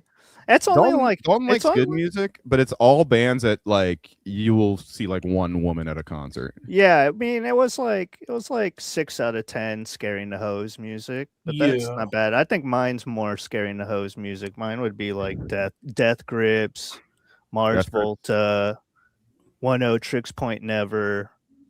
Just typical. I listen to that. That's just what it says here under your favorite artist, but I'd be listening to Death Grips and 10 Tricks Point Never, and actually under recents, like my most recent things is Queens of the Stone Age, Deftones, Pretty Girls Make Graves, Mars Volta, The Presidents of the United States of America, Lustmord, The Fall of Troy, and Desert Sessions. Oh yeah, I know some of those bands. Yeah, so I've been on like a Josh Homme kick. He's good. Yeah. I don't know. I don't really listen to music anymore. I feel like a fucking crazy person about it because it's like I never. Do you listen to a lot of podcasts? No, I don't even listen to podcasts anymore. I'm listening to audio, but I just got it. You only listen to Apple TV in the background. Yeah, I listen to. Dude, it's actually gotten pretty bad because I just got Disney Plus because I wanted to watch The Simpsons again. And I've been like just putting in my headphones at work and then like putting my phone down and listening to an episode of The Simpsons while I work. That's kind of cool. I just couldn't be able to concentrate on my work if I did that. Yeah, I don't know. I've been listening to like a lot of audiobooks though, mainly. Audiobooks have become my new jam. Like really good. I like a lot of Drew. Like a lot of conspiracy theory audiobooks, like stuff about like Waco and Ruby Ridge and shit like that. All the stuff that like white supremacists like, but I don't know. I'm listening to it for like educational purposes, not. I started reading a book on my Kindle. Remember that we were looking at those pictures of demons and shit last week? I got that guy's book. It's called God's Demon. So I read like the first 3 chapters. It's pretty sick, dude. It's like fiction? It's fiction, yeah. It's just about there's one of the lords of hell is this demon named Sarganatos or something. Libertas. And he's like one of the it's like all the angels have fallen and they're in hell or whatever. And he's like one of the big like it's like a duke or a lord or something. So he builds his city in hell, and they go into all the like the bricks that they used to build everything is made out of the souls of the damned. So they grab people's souls and turn them into bricks. But it's all about like he eventually gets to a point where he's like, dude, hell fucking sucks, and we shouldn't have did that. And I want to go back to heaven. And so it's like this demon trying to get back into heaven. It's pretty tight, dude. And it's got like a bunch of his like paintings in it too. So he like painted stuff for the book. It's pretty sick. I don't know. It sounds scary. And Lucifer is missing. So like the leader of hell is Beelzebub, and no one knows where Lucifer actually is. Yeah, he's like the steward of hell. Yeah, because like the capital city of hell is a city called Dis, and that's usually where Lucifer rules hell. But Is the Lucifer's black neighborhood gone. called Dat? Yeah, but Lucifer's gone, and nobody's even allowed to like ask about it. Otherwise, Beelzebub will get all pissed off. So like Beelzebub's the Lord of the Flies, right? And so like he is taking over the mantle of like the ruler of hell in Lucifer's absence. Damn. But then I guess there's at some point, I'm only like 3 chapters in, but I imagine there's going to be some conflict between Beelzebub and the protagonist of this other demon, Sarganatos. It's pretty tight, dude. I like stories about hell where hell is like a city. Yeah, you've been on a big hell kick, dude. You're like, dude, I'm Hellboy. You were like dreaming about hell. You're listening to like hellish music. It's You're like it was reading about hell now. conceptually, because when I was a kid, going to church, they would tell you about heaven, and like all the descriptions of heaven make it sound boring as shit. It's just not even interesting to even hear about, because it's just like, oh, everything's all perfect, and you just like worship God forever, and it sounds very constricting and like oppressive, which I guess like getting tortured and burned in hell forever also sounds like that sucks too. But it's just more like there's more of like a humanity to hell than heaven. Like I can at least relate. I guess they say hell is other people. So it's like all the different visions of hell I've always thought were like tight. Like like in Hellraiser 2, remember the hell in that movie? Nah, not really. The labyrinth ruled by Leviathan. Yeah, I don't know. I saw those movies when I was like way too young, and I thankfully do not remember them, but I'm sure they had some kind of lasting impression subconsciously. Yeah. Well, in the second movie, they actually go to hell, like, or the dimension that the Cenobites are from that they call hell, and it's a labyrinth. And there's like a big, some kind of shape in the sky. This like dark, it looks like I don't know what shape you would call it. It's like a rhombus. Some sort of 3-dimensional, like a spear looking thing that they call Leviathan. And that's like the main demon or whatever it is that rules over hell, Yeah. We're all running around this labyrinth trying to figure out like how do we get out of this situation. It's pretty sick. It's a cool movie. I don't know. Hellraiser kind of scares me. It terrified me as a kid. It's really scary as a kid. Because it's not like one of those, it's not like Friday 13th or Nightmare on Elm Street where it's like kind of fun. You know what I mean? It's actually really fun. Like when now as an adult now, it's like you watch it and it's like this is pretty sick. This is cool. Yeah. Usually because the whole first movie, really, I mean, all of it's really just about being gay. It's just a gay guy like channeling his homosexuality into these like characters in this narrative. Mm-hmm. But I mean, the actual first movie is a story of forbidden love and infidelity. The main antagonists are Julie and Frank, and the Cenobites are just kind of like tertiary to their infidelity. Yeah. Yeah, Romy, sorry. We're like 3 autistic nerds, you know what I mean? So this is kind of the way that these shows end up going. We just talk about some niche thing from our past. I'm pretty well versed on Hellraiser and the mythology of the Cenobites and the Order of the Gash. Yeah, it's really called the Order of the Gash. Yeah, that's pretty cool. That's one of the funniest jokes John Mulaney did in his talk show that he had, because his sidekick was Richard Kind, and they did some bit about Butterball from Hellraiser, and they just had Richard Kind like saying all this lore from Hellraiser, and he's like, he was in the Order of the Gash. So it was funny to make Richard Kind say those things. Isn't like the girl Cenobite, like isn't her name like Deep Throat or something? No, like I think it's just the female Cenobite is like her official name.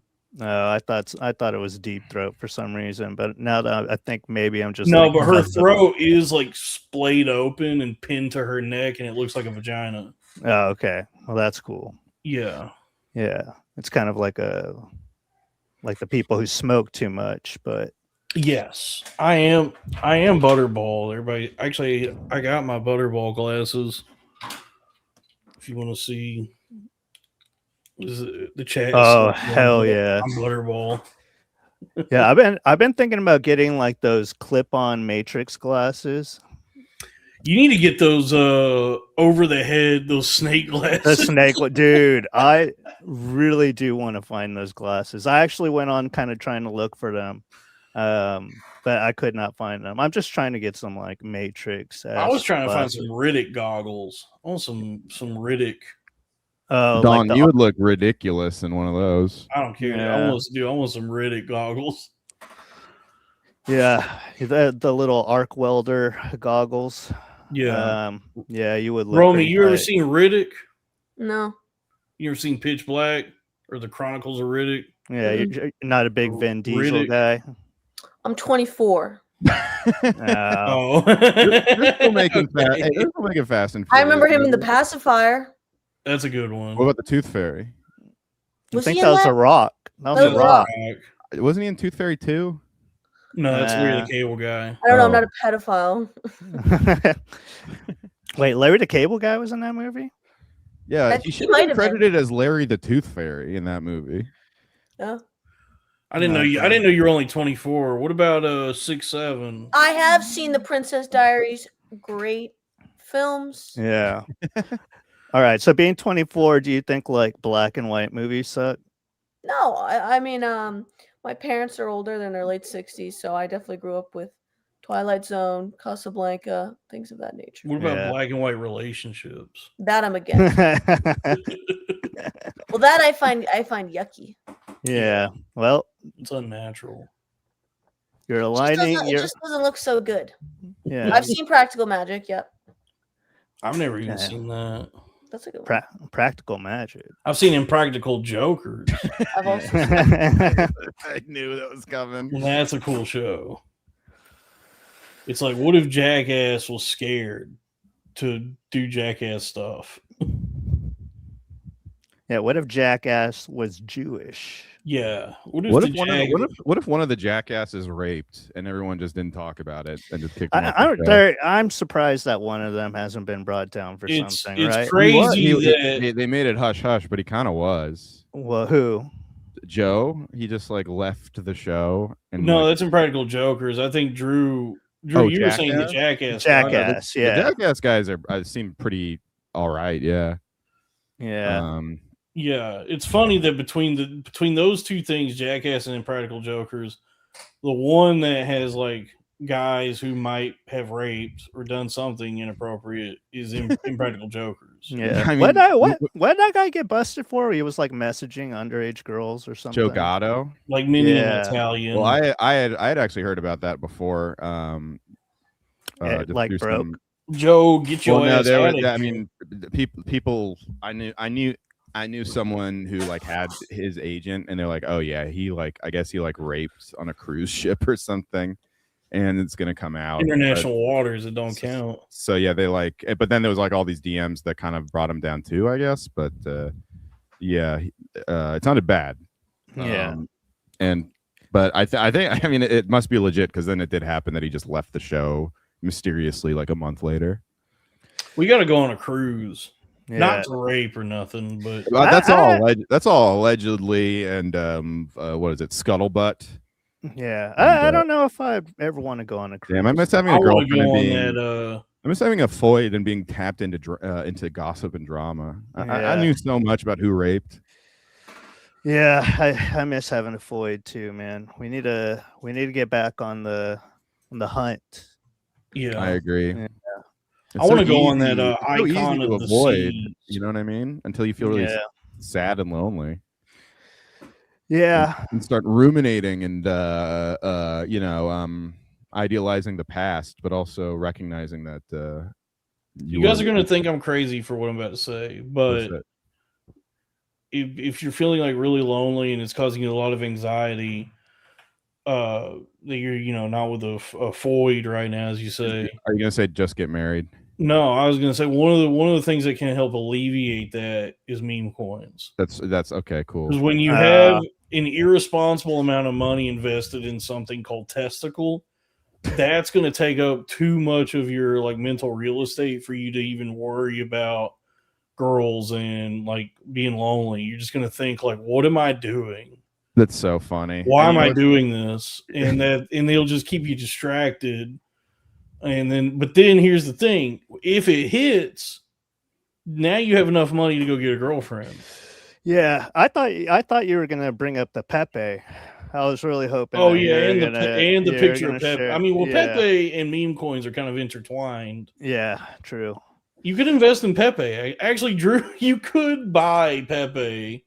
Isn't it like one of the better meme coins? Like that Pepe had stuck a around big for a pump long in time. 2024. Pepe, the one that it originally launched on Ethereum, actually did really well a couple of years ago. And a lot of people became millionaires on Pepe. So Pepe actually, this is not financial advice, but that one might Yeah. actually be worth getting. I love how we always somehow end up talking about meme coins at some point. Like at Yeah, some point, people hate it. I mean, I get why people don't like it. It's something I dabble in and it interests me, but I get it. It's an obnoxious yeah, thing. I don't know. I'm never going back to that. I was looking at my Robinhood wallet the other day just for like shits and giggles. Minus $3,000. Dude, that's fucking child's play, dude. Grow up. Dude, I wish It's I had nothing. that $3,000 back. Here's the thing, though. I was a fool, Dalton. Here's the thing, though, is like you could take $20 and put it in the right meme coin and make that back and then some. Yeah, true. Or you could do your original plan and get some scratchers. Dude, I think I'm up on scratchers. See, You're up. Romy, I was going through a very heavy scratchers phase where I'd get paid on a Friday and then I'd be like, okay, let me go take $100 out, get $100 worth of scratchers. But dude, there was like a month period where I won like $800. Like I got like two $400 winners, and I was like, maybe there's something here. Maybe, maybe I'm like figuring it out. Right. But I don't know, man. I need to stop gambling. It's actually kind of becoming a problem. No, Drew, you're Mexican. It's in your blood. It's loteria. Yeah, it kind of is in my blood, dude. Like my grandma used to, when she retired, she would do this thing where she'd basically be business partners with like casinos, and the casinos would pay her to like charter out all of her like old friends that are retired. Oh no. Yeah, so basically she would just like recruit all of her old friends, get them to buy tickets to like get on a bus, go to a casino for the weekend. It would pay for like their hotel and everything. And then the bus would take them back and the casino would pay my grandma like $5,000 to do this, like maybe once a month. So my grandma was just like getting old people addicted to gambling. She was getting addicted to gambling too. I don't even think she would actually make any money. I think she would just put it all into the slots when she got to the casino. Dude, my family loves like not my dad, not my mom and dad, they actually are scared to death of gambling. But like all of my extended family, like my nana, all my aunts, like they all love casinos and especially scratchers. And that was like always a big thing at like family Christmases. Was like I remember my aunts getting me like a stack of scratchers for Christmas before I would have even been old enough to like cash them in. Yeah, I was like a kid, but they were like, "Here's 5 scratchers," and that was my Christmas present. And they're all, they always are trying to play the lottery and shit like that. Nobody's ever winning, but they do. Yeah, I come from like a very, I don't want to say like white trash, but it's a yeah, I guess it's that. Yeah, it's just like a bunch of people who are living on welfare in Section 8 who are spending like what little money they do have on slot machines and lottery tickets. Yeah.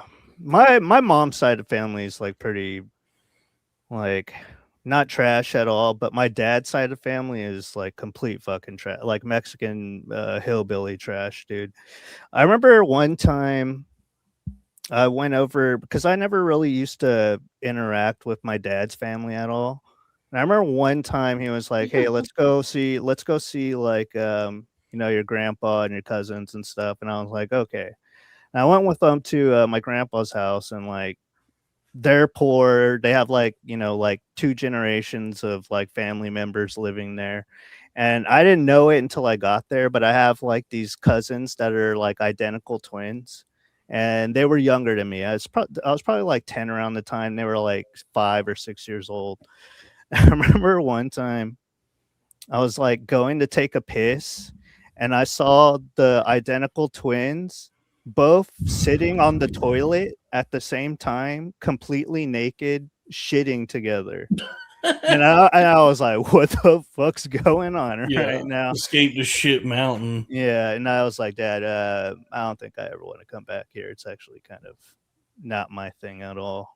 So I just cut off that whole side of my family after I saw the two identical twins shitting together. It was kind of freaked me out a lot. Yeah. I have to go to the bathroom and I gotta say goodnight. No problem. Thank you for coming on, Romy. Where can they find your podcast at? Yeah, I gotta go to bed. I gotta film it in the morning. Still at Home podcast on all platforms. Drew is the man. And thank you so much for having me. Good to see you, Robbie. Yeah, you too. As always. And yeah, thank you for having me on. Yeah. Thanks, Romy. Hopefully see you soon. Romy. Bye, guys. I love you. Bye. Yeah, Romy, how do we talk to women? Fuck.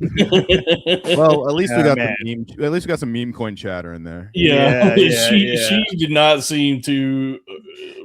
She didn't seem like there was a lot she was resonating with. Yeah. I'm glad she wasn't bored. I mean, I don't blame her. It's like once the meme coin stuff started, I was like, come on, guys. We were just talking about getting girls, and we're just going to talk about meme coins. I was trying to help. Yeah. Oh no. Okay. I think that's also just. I think Romy just also. She's not one that will interject if you're, if you guys are talking about something.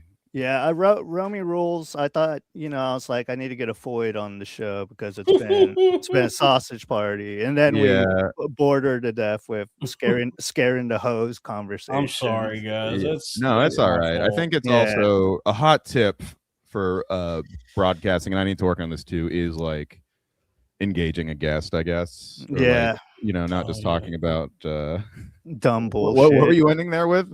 Identical twins shitting themselves. Rambling about like the most like talking. I mean, it was very funny to me that you came out the gate. You had a new guest, a Foyd, and your first topic of discussion was sweets. No, the first topic was Dave. Like, it was Dave, which isn't much better, but I know Romy, and she's a great podcaster, but I was wondering how the mix would go. Just Drew's style of kind of just rambling about things only he understands for about 10 minutes. Yeah. By the way, he's still radio silent. With Dave is like, I have not, since he just like stormed off, I have not heard from him. All right, well, it happens from time to time, Yeah. Time to time, Feld. Because usually, like, after a Saturday thing, like, we collaborate on some stuff afterwards, just some post-production stuff. Yeah. But he still has not, because I'm not, look, I'll tell you this much. I'm not going to go, like, reaching out to him and be like, hey, you okay? Or hey, is everything, it's like, the way he conducted himself was bizarre and childish. And so I'm like, yeah, he's going to have to, like, if he wants to talk, he'll have to reach out to me. I'm not going to Yeah. It is what it is, man. Some things just aren't meant to be. It's all good. It's like I'm not. And again, there is a thing of like he's not a comedian. It's like I don't know for whatever reason. I think comedians are more. There's more of a. There's more. You have to like adapt to people kind of like ripping on your flaws or being judged. We're more. Even though I've been accused of being sensitive and being a baby and crying and wanting my bottle and everything like that, and don't knock that till you tried it. I have gotten my skin is a little tougher by just like fucking being in verbal combat so often on these podcasts or at the stand or whatever the fuck, and it's like I've if you're just a normal guy, it's not great to just have especially if you're like a quirky guy like Dave, I can see how it would get to you to have like scrutiny on everything you do all of a sudden. You know? Yeah. I've suffered many public humiliations, and so I'm kind of battle hardened now. I can survive I'm James Harden. the difficult job that is podcasting. But I I was drunkenly rewatching my Skankfest South battle against Mike Rainey. I was actually like proud of myself. I was like, damn, that was actually really fucking good. And but there were comments there that I actually took at the time. Everyone being like, Mike won, what the fuck? I'm like, I watched it, I was like, if you watch this back, it's obviously a guy who has roast battled before. This is not a knock on Mike. He just hadn't roast battled that much, and I have. And luckily my experience level kind of came through, and everything, a lot of things kind of fell into place. Hell yeah. What was this, the naked roast? No, it was when they did it at Skankfest South. Everyone YouTube it. I was actually like really proud of it, and I was like, damn, this was kind of me at my peak or in my prime. Yeah, not that I'm washed or anything, but I was like, I don't know. When I do roast battles now, I don't really. I mean, that was such a high stakes one, but it was funny that I mentioned it a couple times about how fucking nervous I was and how little I wanted to do it, like on stage. But like, I did keep my cool and kind of delivered my jokes pretty well. The problem, and I didn't do too much Al Pacino impressions on the spot. I only did it twice, but I did do them very loudly. The problem. Dalton comes on stage at one point too. I shouldn't have done that. That was funny because it was funny that you were mentioned and then you just appeared. When I was rewatching it back, I thought that was pretty fucking. Wait, is this the? And then Tony was like, "Who was that guy?" Oh, was this pre-storming kill? No, this was like we were well into. No, it was, he knew. I even remarked, I was like, Dalton, it's not Kill Tony yet. Or something like that. Yeah, I wasn't doing too good. Yeah, it's all in the past now. Yeah. But I guess what my point is that you know, it's normal for fans to scrutinize and criticize. I fucking do it on when a YouTube video makes me upset or something sometimes, and I've definitely did it a lot before I did comedy. But like with distance, I was like, you know, and I know this now also intellectually, I was like, oh, they have biases that are making them say this. If I'm looking at this objectively, I pretty clearly won. The problem is that the real problem is that I lost Sal. Yeah, that's the problem, because the whole deal with Kevin and Sal, that was always like the anchor. That was like, this is cornfield, right? And then the Saturday shows was like an auxiliary, is like another thing I did that was also part of the network. But there was always, in my mind, I was like, the heart of Cornfed is me, Kevin, and Sal. And then Kevin dropped out for some reasons, and then I lost Sal, and then it felt like I was rudderless. You know, yeah. The Saturday thing kind of became like the one constant, but that was never like my intention or what I in my mind, I was always like, I love this, me and my dear old friends doing a show together, and then they just unfortunately just couldn't hang with it for personal. It was just like personal things in their lives. It's nothing like where they didn't enjoy doing it. Although I don't know how much Sal actually enjoyed doing it. Yeah, I do miss doing with you and Sal, because I just feel like it was such a sillier, more bit heavy show. When it was Sal is just so funny, but it did seem like he just was not particularly engaged with the 1 hour a week that he was being asked to do. Like, he would show it when he would show up, it got to the point where he would just be staring at other stuff. Yeah, looking at the TV, you're looking down, watching the Bills game. Yeah, just eating. And there's nothing wrong with watching sports while podcasting, but he just wasn't engaged with it. And then especially as that divorce was going on. You had 2 divorces. Yeah, dude, my podcast is poison. Yeah. I do also think it is a commitment, right? And if you're not really into it, I can see why you'd leave, especially after like a year. Like I don't think even Crack Amico, he was very good at it. We were lucky to have him kind of be the guy pushing the show forward in a lot of ways, but I don't think he wanted to be a podcaster necessarily, or he liked to try it and then you know, it's like guys who like try improv or something. You know, Yeah, it's like, Craig wants to be I guess he wants to focus on music or something. I mean, Yeah, I think he so. said he's doing a podcast at some point, but yeah, I mean, I don't know. It's also it's difficult to get people to like have the same vision as you because I always told Sal, I was like, dude, like if you can commit to this the way that I'm committed to it, and like we really like work at this is a viable thing. This is gonna like, you know, I see a reality. I see a future where you don't have to be stuck working in a hotel forever. If you you don't know, want Dalton, I'm sensing something. what? Much like how LeBron James at this circumstance against his villain Steph Curry, circumstances that might be lining up for them to join forces. I'm thinking that there is a certain podcaster who you have chemistry with and have had a hit show with in the past who let's just say he's a very super selly a lot of the time. And he hasn't posted an episode in a month, and now your co-host leaves. Damn, dude. I don't know if that's the road I want to go down. Is just bringing in Joe for corn fed, but And a lot of Golden State Maybe. fans are saying that about LeBron James. Yeah. But if and it's a big swing. But yeah, look, He's it would be Yeah. funny if Robbie. it was. He's It would coming be funny home, if baby. it was just you two. Like that would be very unsustainable. yeah, I just look. I'm in it for long. Like I am very diligent and disciplined, and I'm ready to fucking. Put in Also, the I'm work. Steph Curry, even though I just want to say You I'm know? not gonna lie. One of my favorite Loud Boy episodes was when it was like you and Joe in a hotel room or something. Oh and you're- yeah, yeah. that was good times.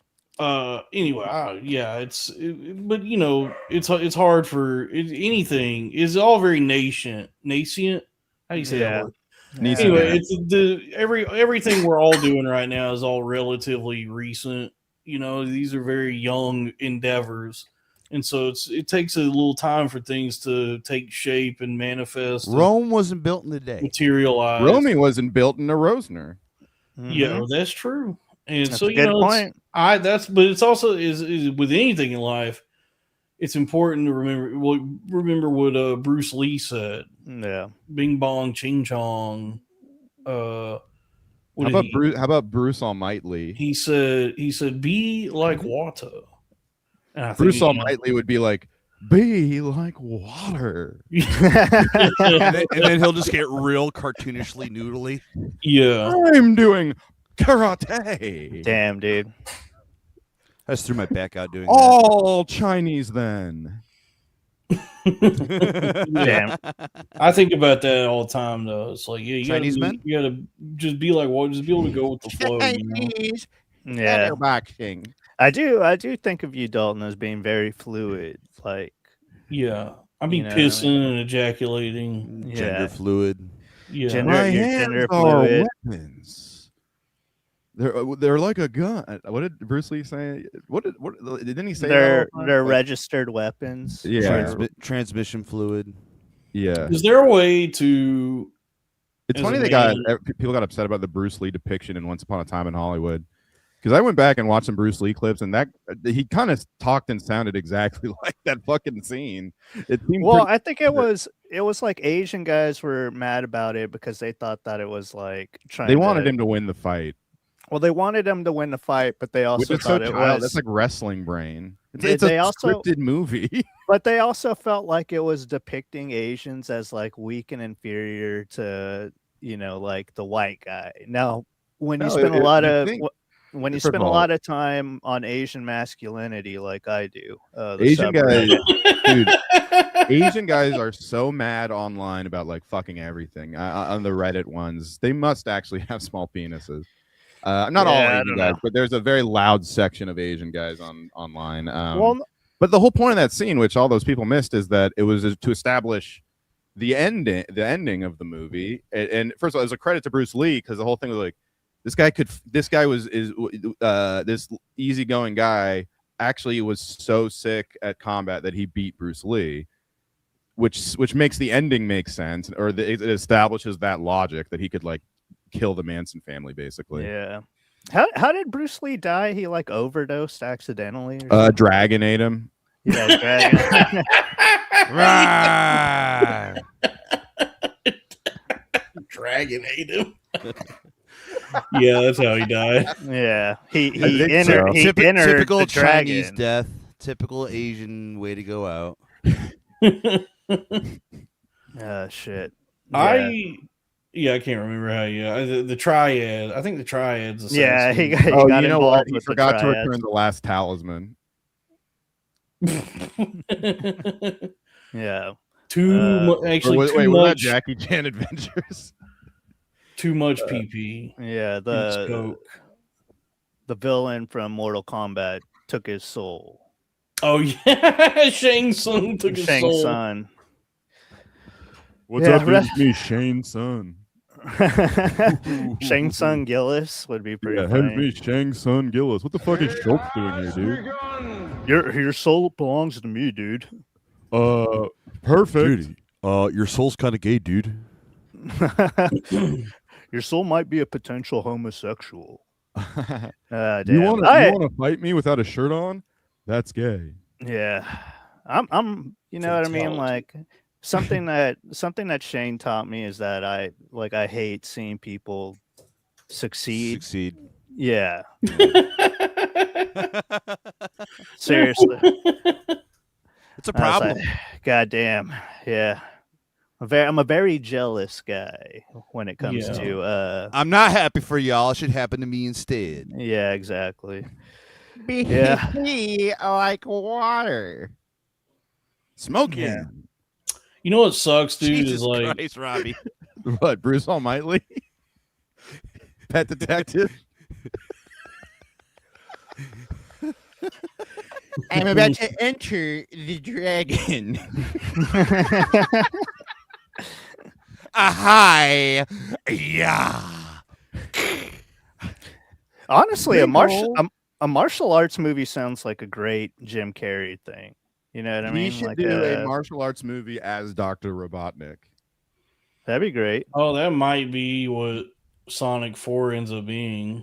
Yeah, they might do. I hope they do like a Dr. Robotnik spinoff of where it's just him getting into adventures and stuff. That'd be pretty cool. That'd be pretty That would be tight. cool. Origin story. Come on now.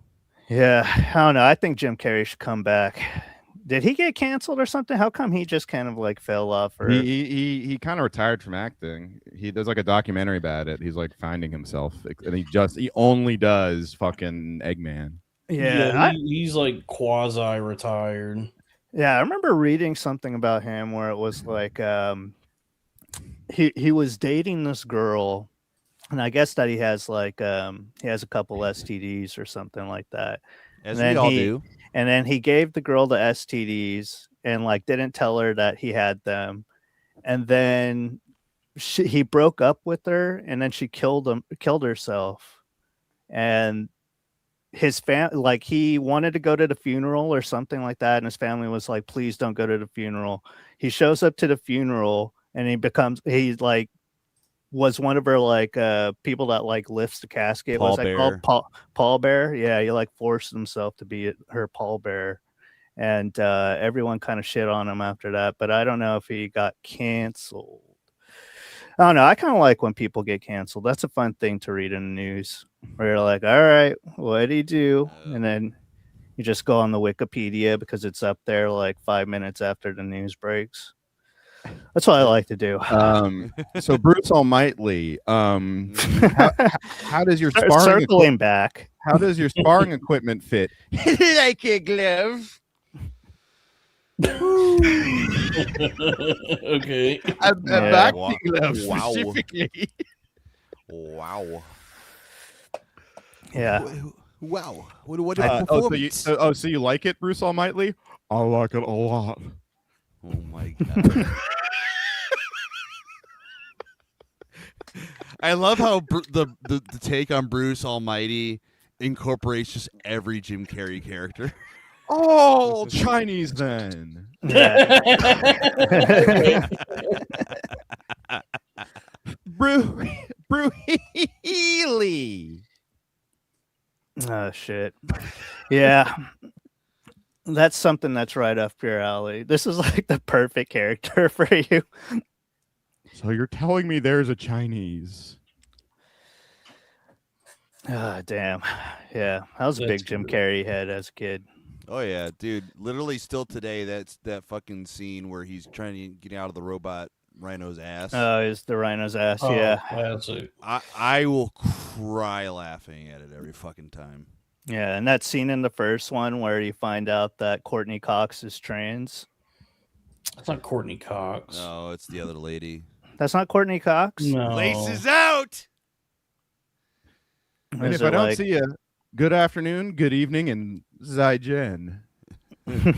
So long. Good afternoon and fried rice. Do you guys want to? You guys want to watch some fatalities? Yeah, Good let's- afternoon, good port.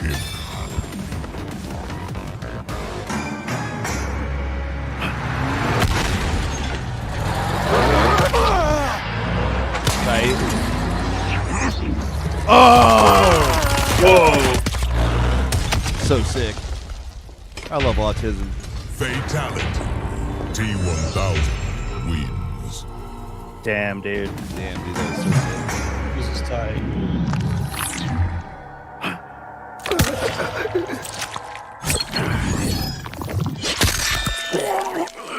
Whoa! Whoa! Fatality.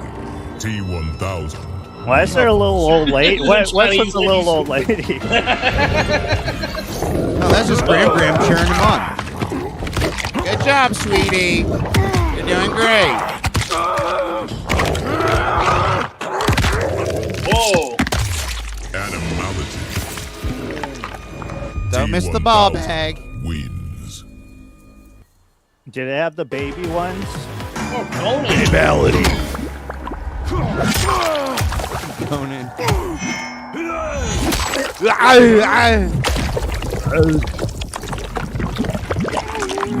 Dip in my pool. Fatality. Yeah, that wins. one's all right. Yeah, some of them are kind of underwhelming. Oh shit! I can tell you right now, the mechanics of Conan and Mortal Kombat are probably ass. Damn, dude.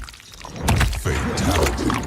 Wait, Scorpion. We should have did this segment when Romy was on. She would have. She would have loved it, dude.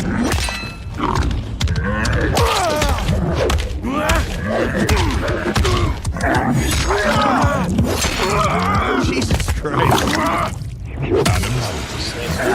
Animality. Conan wins. Well, anyway, you guys want to keep watching this, or I think I'm good. all I right, think we got the. I gist love of it. watching other people play video games. two is Yeah. enough. Dude, I love honestly. autism. That's fun though. It drives me crazy that watching This is people this play is Bruce video Almighty, games. everybody. Oh. You were generating that in AI while Yeah. watching a fatality. Yeah. That's pretty funny. Smoking. Where's he at? He's like in a He's, catacomb. he's also a pet detective. Robbie, now don't get us going on generative AI. Yeah, Robbie and Dave. Both Lest big we AI. forget what happened. Not more than 24 hours ago. It's true. It Damn. was less than 24 hours ago. Yeah, man. The I wounds do are still know fresh. that blew me away. I was like, today I was thinking about. I said, well, maybe that'll make a fun clip. Like if I clip that moment, and I guess I didn't realize how long that went on for. 45 minutes. So yeah, it's like 45 minutes. It's like, okay, well, this isn't going to work on TikTok. This is a bit long for a clip, but yeah, from when he brings up the topic until he storms off is like 40, almost 43 minutes. Yeah. It was Wait, so- crazy. man. What's like? What did he say when he stormed off? I didn't watch the video. We don't 'cause know. I don't know because he because like a song started playing. Like I said, let's move on, and pulled up the song that was queued up, and he says something, but we can't hear it. We can't make out what it was he said. Dude, I literally went so far as to I put like that clip in CapCut and I did like an audio effect to try and like filter the noise cancellation a little bit so I could see if I could find anything. And the most I could get out of it was he says, "I tell you what, I'm something something something something." Damn. Yeah. Religionist. Yeah. Yeah. The world ends not with a bang, but a whimper. But hey, listen, we carried on that wayward son for another 2.5 hours. Yeah, we didn't let that. Yeah, well, you can't. The machine keeps a rolling. Yeah, we didn't falter at all, dude. We didn't let that bring us down. It was just a really strange thing. It was also bizarre. I couldn't even understand like How bizarre. Why is anybody this beholden or this protective of a consumer electronics product? It's become her.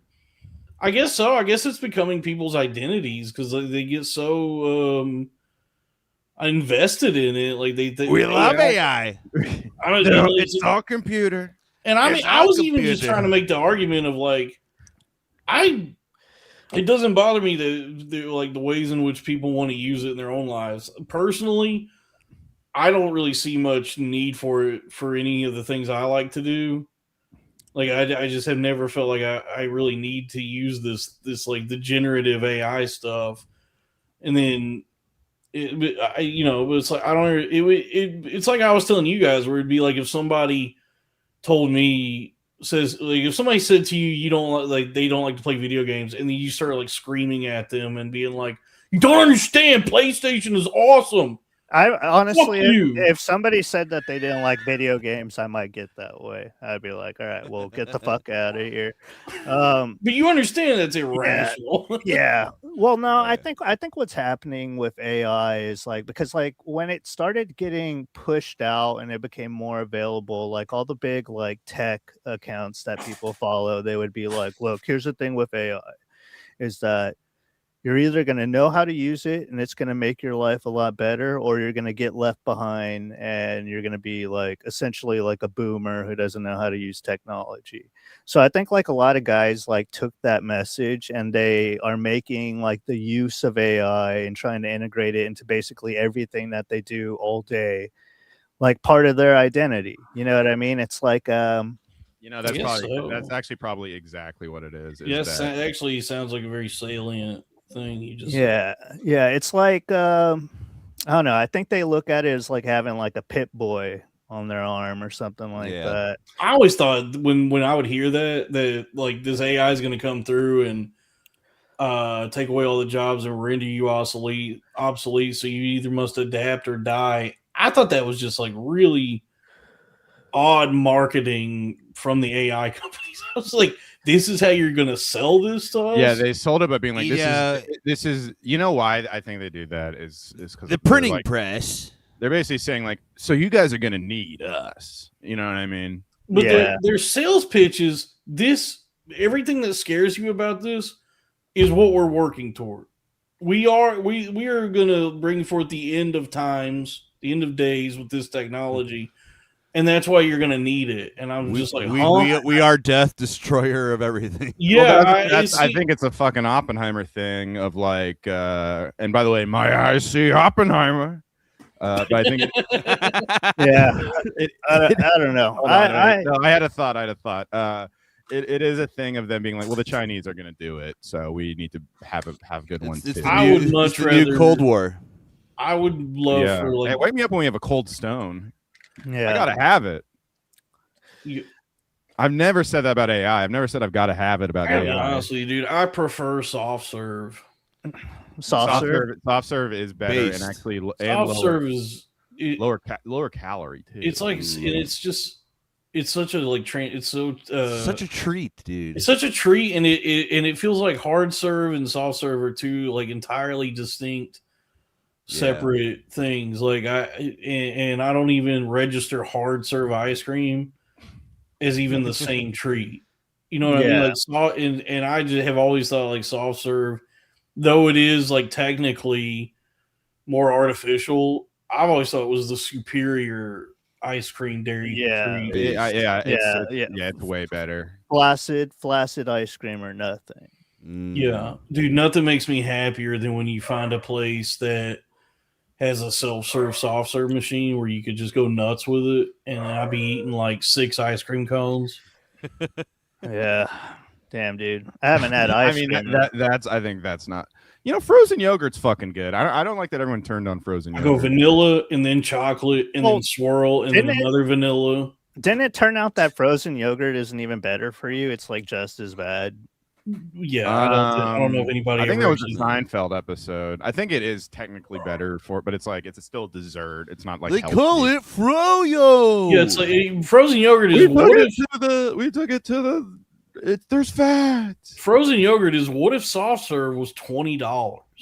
Yeah, true. It's crazy how expensive it kinda is. Well, it's like not only is it like $20, but you're supposed to be getting it because it's like a healthier option, and then you go to like the little like kiosk thing that they have where you put like gummy bears and like strawberries and like. Oh, that's how they syrup get you, and dude, shit. because they charging your ass by the ounce.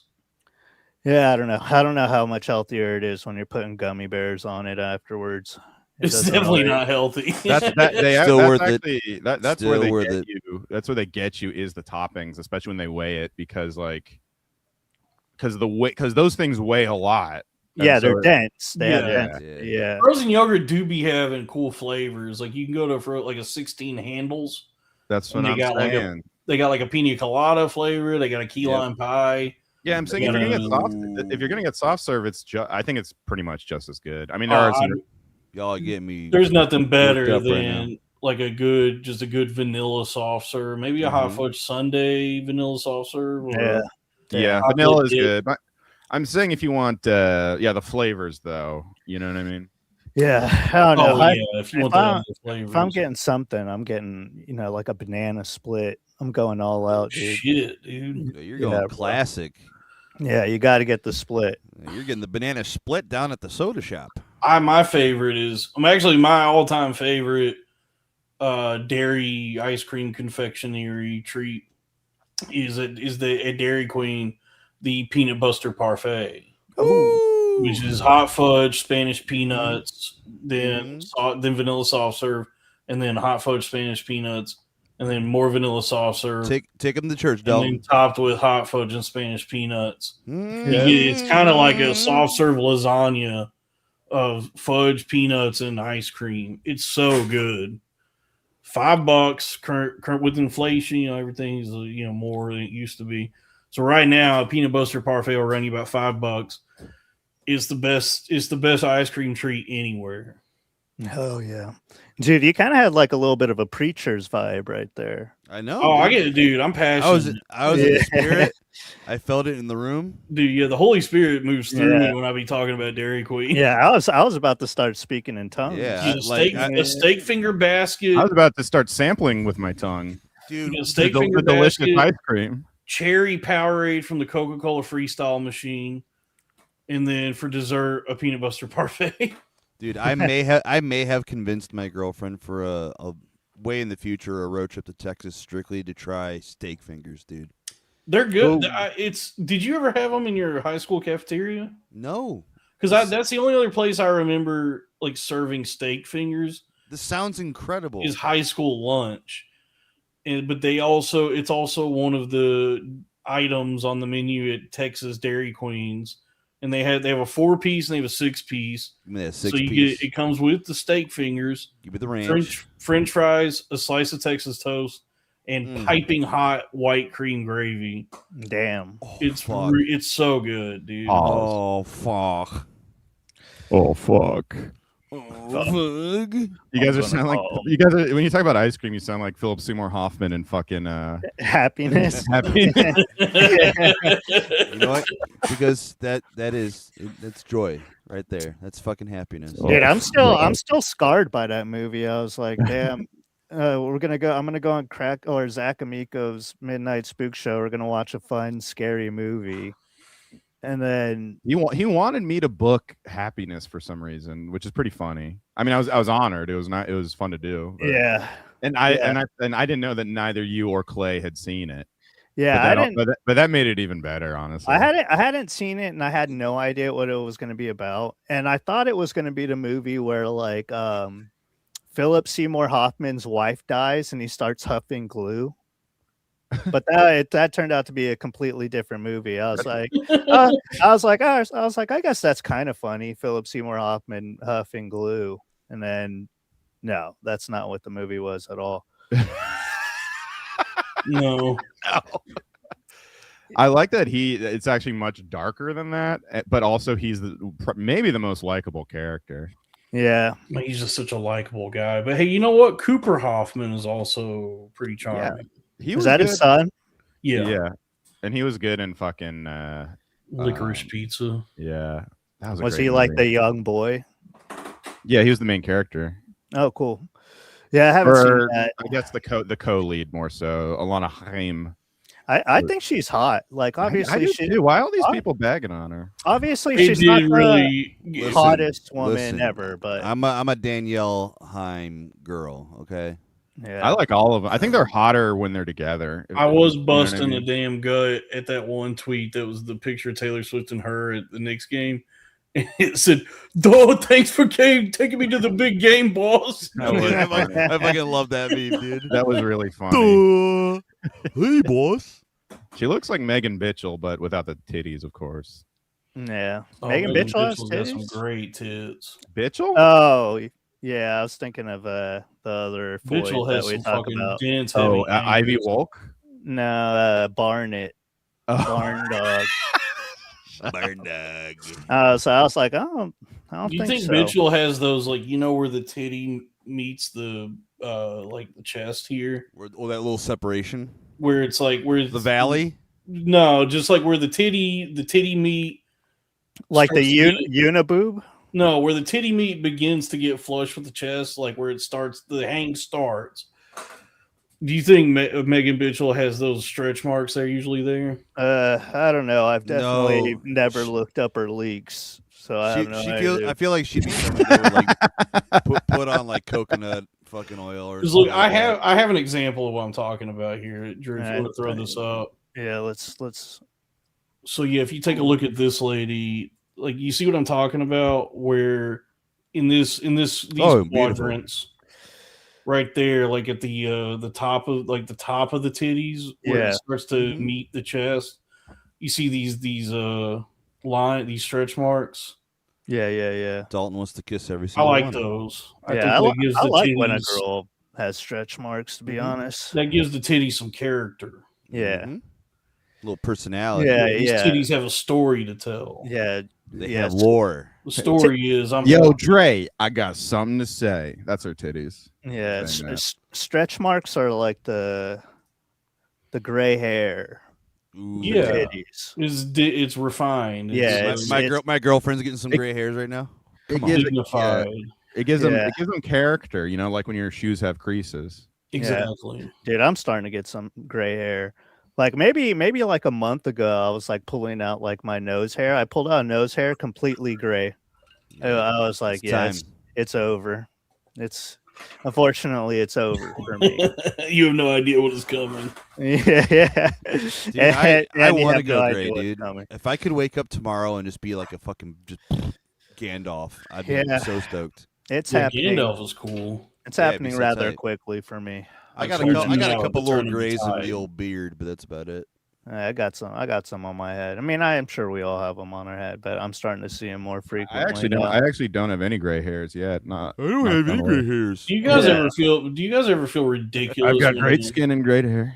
Many Yeah. people are saying. Do you guys ever feel I'm just prematurely balding, but that won't ever. Yeah. it's not premature? It just happens. Yeah. It's Well, happening as it needs to. you don't have any gray hairs yet because you're not a viceroy.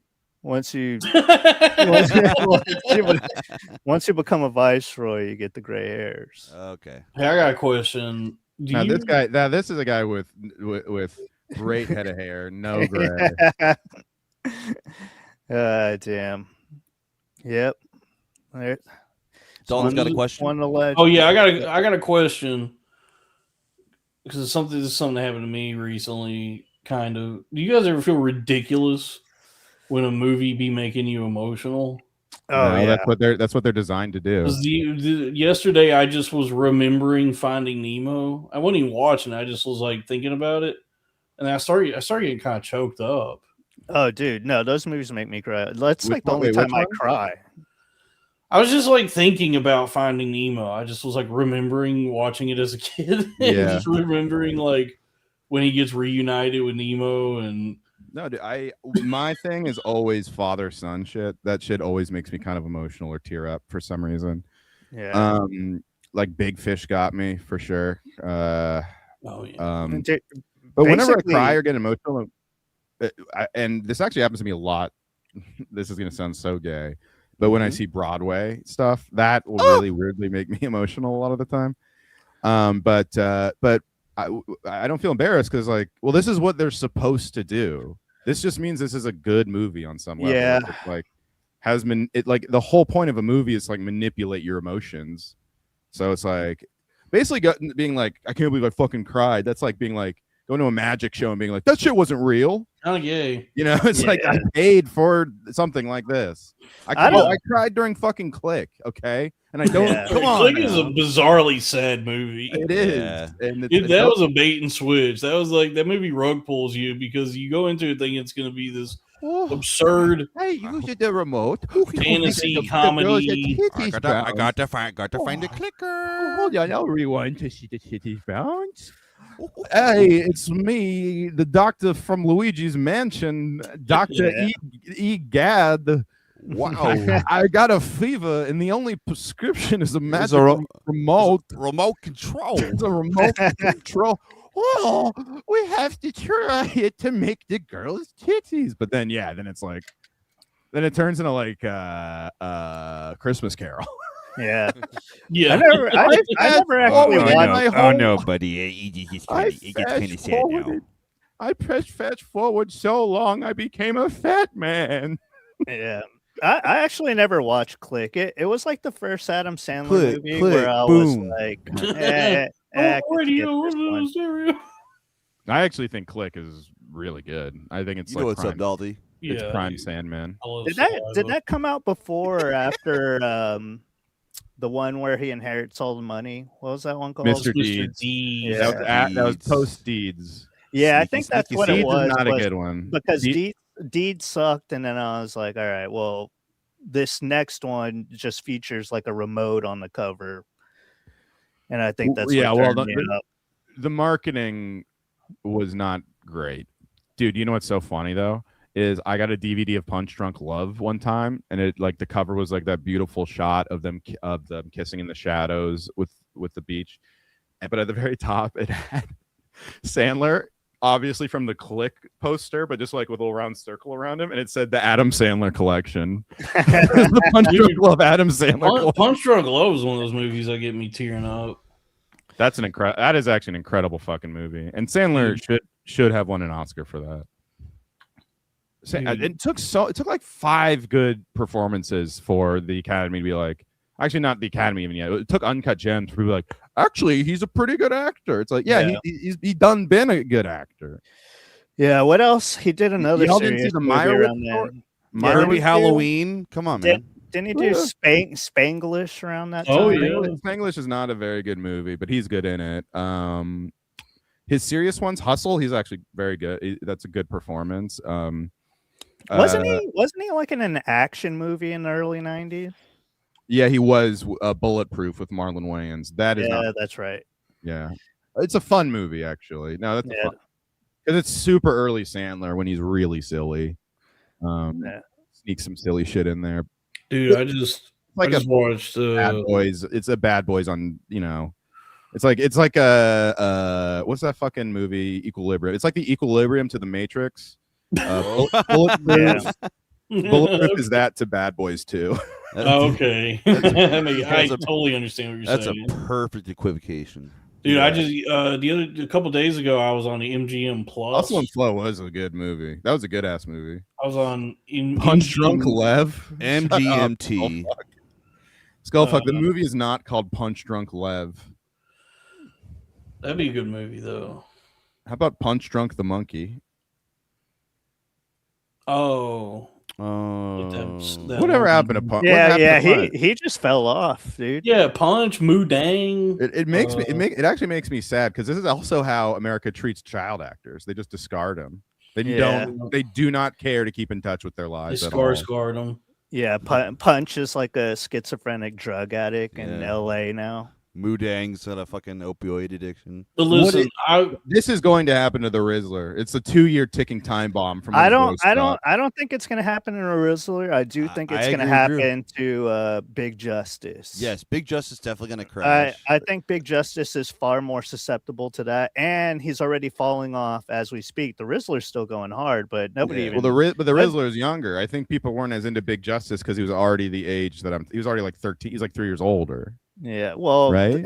Also, Big Justice just didn't have that it factor. Really, that's true. Too old, Big Justice. No, the Rizzler I has didn't that like people ripping factor. on Big Justice. I thought he was a charming, kid. No, he's a good sweet kid. He's a good kid. I'm just saying he doesn't have that it factor that Rizzler has. It's so people say that, but it's like you don't. The thing is that they were actually friends. They weren't like paired up. Like recently, it was funny because it was like it's funny to bully children, I guess, but everyone kept being like Bruce Almighty, Big Justice fucking sucks compared to the Rizzler. Yeah, it's like okay. Yeah, but why do you have to say that? But it's like if you had Big Justice and you had the Rizzler in a room, and then you put Rowie in the room. Rowie wouldn't even bother trying to become friends with Big Justice. That's the tragedy. Is they're splitting apart a friendship because they have to like compare them to each other. Turn into a competition. Yeah, Rowie would be trying to. People don't understand a dynamic. Big Justice and the Rizzler at WWE and Big Justice coming out of nowhere to attack. That's magic. That's chemistry. That was tight. Rowie would be trying to like get a show at the stand with the Rizzler, and the Rizzler's like, "Should we invite Big Justice?" And Rowie's like, well, nah, I don't think we should invite. I think the bill's filled That's up. what I'm saying, dude. Yeah, that's what I'm saying. And it is. I think it was a way to just bully Big Justice when really the dad is the one who should be the most bullied. That guy's a psycho. Boom. Boom. Yeah, it's so funny that he had why been. do they all keep saying I suck so bad? Because they think it's funny to shut up and drink your double dunk chocolate chip. Look, I don't really even know why we're famous, so I don't know on what metric they like the Rizzler more than you. It was funny when we all found out that like he's been trying to do this since like both his kids were babies. Oh yeah. Yeah, he was trying to get famous forever. And all it took was fucking chicken bake from Costco. Yeah. And they don't even like live next to the Rizzler, but it's funny that he must have saw the Rizzler online. He was like, I need to. They knew each other from TikTok and they linked, but it was back when no one knew who the Rizzler was, but they were just like kids, like, and they just like had fun together. When he was the Black Panther. Black Panther. The Rizzler, like I grew up a fat kid, but I will say I think the Rizzler. And now you're a fat adult. I'm a fat adult. There's Robbie, like, come on now. I'm sorry. The Rizzler right now too. The Rizzler's fatness is like teetering on child abuse. Yeah, I mean, we got ourselves a honey boo boo. There was like that video that came out recently where that guy was interviewing him, and he looks so much fatter now. I go, it makes me. Sometimes it's hard to breathe. Yeah, he's breathing like fucking Tony Soprano. Like, it's really disturbing, especially because they need to. He'd still be funny if he was just kind of fat. Yeah, if he was just adorably fat, but he's like getting into that zone of, especially at his age, like the kind of fat he is, where. I'm worried about. I'm like, he's gonna be a Ralphie May, dude. He's eating good, man. He just needs some insulin. He's definitely eating good. Yeah, you know what I mean. Yeah, just get him on fucking Riz Zempic. Yeah, dude. well, he's currently getting rigatoni injections every day. I don't know. At a certain point, they're gonna realize, okay, we need to spin. He's taking Yeah, he's taking Wegovy with little meat sauce. And a little bit 20 prosciutto. cc's of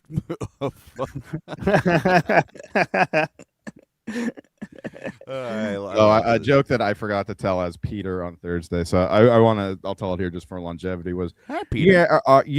So I'm on the Ozempic now, or I was trying to. Yeah, I tried to do it, but turns out I was injecting heroin. Oh, So now I'm a heroin addict. that probably I was really hoping I'd get a little skinny. that probably actually, works. that still might help. Yeah. It might help with that. Don't Dude, I opioids don't make know. you not wanna eat? Farley. It's not a lot of guys gain on heroin because they like Farley and Lang got fatter when they were on heroin. Interesting. Yeah, true. Because Anyway, I think the little voice that cares just turns right off when you're on heroin. Also, I've heard it's the best. Yeah. Also, if the thing is, if you're a food addict, it might suppress the hunger cravings, but like the dopamine of eating is the main reason you're eating so much. Mm-hmm. Oh, It yeah. has nothing to do with how full you are. It's just about like getting that dopaminergic response. I'm about to fuck up a sleeve of Tim Tams. That's why Mounjaro's the best GLP-1. That milk out, Dalton. Dude, I saw somebody with those in public. I was like, damn, Dalton's right. These Dude, are those Tim Tams are so good, dude. They make our cookies look like dog shit. yeah. You know all of our store bought cookies we got over here, a Tim Tam just obliterates it. You know what I like? I haven't seen in a long time is a good moon pie. I love a moon pie, dude. Love a moon Yeah. He went a little. I like moon this. I'm more of a pie. sun cake kind of guy. All right, big guy.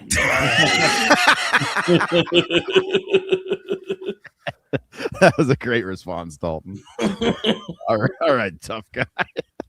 Yeah, you want to hear it? This is a little moon pie trick. All right. By the way, I know I said it before, but all right, tough guy is one of the all-time roast battle comebacks I've ever seen. I mean, Anthony Quinn, rest in peace, had the best roast battle I've ever seen. Nobody's gonna top that. Just to get a joke at your expense during a fucking roast battle, and your rebuttal is all right, tough guy. All right, tough guy. Unstoppable. Shit. Well, listen, I got a little moon pie tip. Little All moon right, pie give me that- trick you give can me do. that. Oh, Yeah. Anthony Moon pie. Quinfinite. That's a good point. Oh, I'd like to see that. You can put a moon pie in the microwave for like 10 seconds, and that'll enhance your moon pie experience. Yeah, that does sound pretty I good. can sense it right now. Yeah, so that's a cool thing you can do with a moon pie. Well, moon moon over. pie. How about Moon pie. moon over pie hammy? I wish Quinfinite loved me the way I love her. Yeah, me too. I've I been getting always a lot be of loving, always be loving getting a- girls more than they love me. Yeah, that's kind of your whole MO, huh? Yeah, I love you. My I whole love you. But then you also do attract women who want to be your friend platonically. So that's kind of a rough place to be. Yeah. Yeah. Like a lot of them seem to like taking an almost motherly role towards you. I've noticed. Oh no, actually, I got a DM from Quinfinite on OnlyFans. It says, "Boiling shower with your queen. Just my nasty self, the warm spray, and my hands between my thighs, getting greedy, ready to hop in and handle the heat. Unlocked for 36.63." 3663 just That's so specific. a random number. Oh man. She got to What's build great- payoff. Yeah. Damn, dude. I wish I could sell pictures of my penis to Well, I'm women. still on that free subscription where it's just like, it's really just a bunch of bullshit. And then whatever the bot is that DMs you is trying to sell you like different packages. Can we pull up her Instagram and watch one of her funny videos? Sure. Pull it up, Robbie. Okay. Although this free thing, there's some great pictures on here. Yeah. You get access to some. I mean, she posts some great stuff on Twitter already. She's doing the crack marketing thing too, where she's Like- giving you like a little taste. There's a picture she posts on May 4th on her OnlyFans. It's like where she's bottomless sitting on a doctor's table, and it's just like from the torso down, and she's got no drawers on. So you see her bush, and it says, "Getting my cervix inspected at the gyno today. I hope she falls and accidentally tongue fucks my pussy." Pretty cool. That's pretty cool. I think that would be malpractice. I smell lawsuit. Damn. Do you guys remember when Hoobastank had a burrito at Denny's? Oh yeah, I think about it every day, dude. The Who burrito. Yep. Thank you. Yes, the Who burrito and the Taking Back Sunday bacon burger fries. Yep. Were my favorites. Thank you. Wait, what? I missed this. Denny's had two different rock and roll late night menus, and I think it was on the second one. They had the Hoobastank Who burrito, and delicious. That was one. That was a good one. And then the other one I liked to get at that time was the Taking Back Sunday bacon burger fries. Taking Back Sunday bacon burger. Yeah, fries. so it was like a bunch of French fries. How they not called Bacon Back Sunday? I don't know. That's a good point. Wait, this is our Instagram, right? Yeah. Cool. Oh, So okay. you're getting the bill tonight at dinner. Yeah. Great. Also, you can cover my nail appointment next week, right? Yeah. Great. And remind me, you have good health insurance? Yeah. Amazing. Perfect. And do you have more than $500 in your bank account? Oh, Cool. So you're getting. I get it. So she's dating Pinocchio and she's goading him into telling lies. You know what? That one was And then actually kind of funny. That was fucking kind of his meta. nose with her pussy. Yeah. Hi. Can I give you some attention? Yes. I know you're lonely. Oh, you have a girlfriend. Leave me alone. Lonelier. I got time, baby. Let me take you all in. Help. Please. Let me look at you. I can't make eye contact. Wow. I'm scared. Wow. Thank you. Nope. Thank Dude, you. I listen to ASMR. Oh my god. I listen to That was pretty- ASMR. Wow. That- come on, Pretty dude. much that. I got so uncomfortable. That really titillated me. Yeah, because I think her appeal is she do be looking like an the idealized girlfriend. Like she She's does so not look cool. like a porn star. She Yeah. has she got girlfriend So hard. face. Yeah, and it's called BPT. Oh my god, BPD. By the way, Robbie, whatever this account is not. DTD. Yeah, it's not her. It's Or not. she must have gotten banned from Instagram, maybe. Oh damn. This happens with a lot of like prominent OnlyFans girls. They just get like invaded by like so many different like imposter accounts and bots and shit that she might actually be on Instagram herself, but if you search her name, you're gonna find so many fake accounts. Yeah. She's one of those people I see like constantly. I think she must have gotten banned because the Quinfinite is just some lady who does art now. Yeah, I don't know.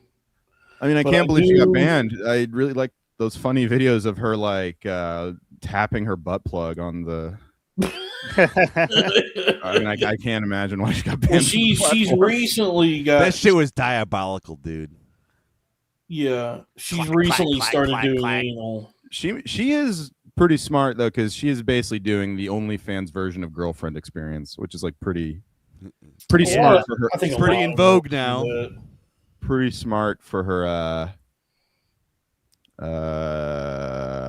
It's good marketing. It's good marketing. Yeah, okay? yeah. It's like I feel like the age of like you remember like the Pamela, like everyone's like, oh, Pamela Anderson's the hottest. Like Yeah. it's like being like it's like I don't think that The world we knew does not exist anymore. maybe it's just because nerds are online, but like it does feel like the online, like a lot of the big porn stars to hit it are like very normal, not like a hot girl you would know in real life kind of looking, Yeah. Well, I think it's like I think girls understand that a lot of people, like a lot of guys that are addicted to pornography are like alone. You know what I mean? So that's probably I'm addicted like to pornography. That's my favorite catchphrase of yours when you just tweet it out in all It's caps. definitely, it's I'm definitely always my like, I top five. wonder what led to that being tweeted again. I'm gonna go ahead and all post caps. it. Yep, I'm gonna all go ahead and caps. post that again. All yeah, caps. it's an all timer. It's an all All, timer. all Say the caps. word, at least Bart. 3 exclamation points. Yeah, say the line, Bart. I'm addicted to pornography.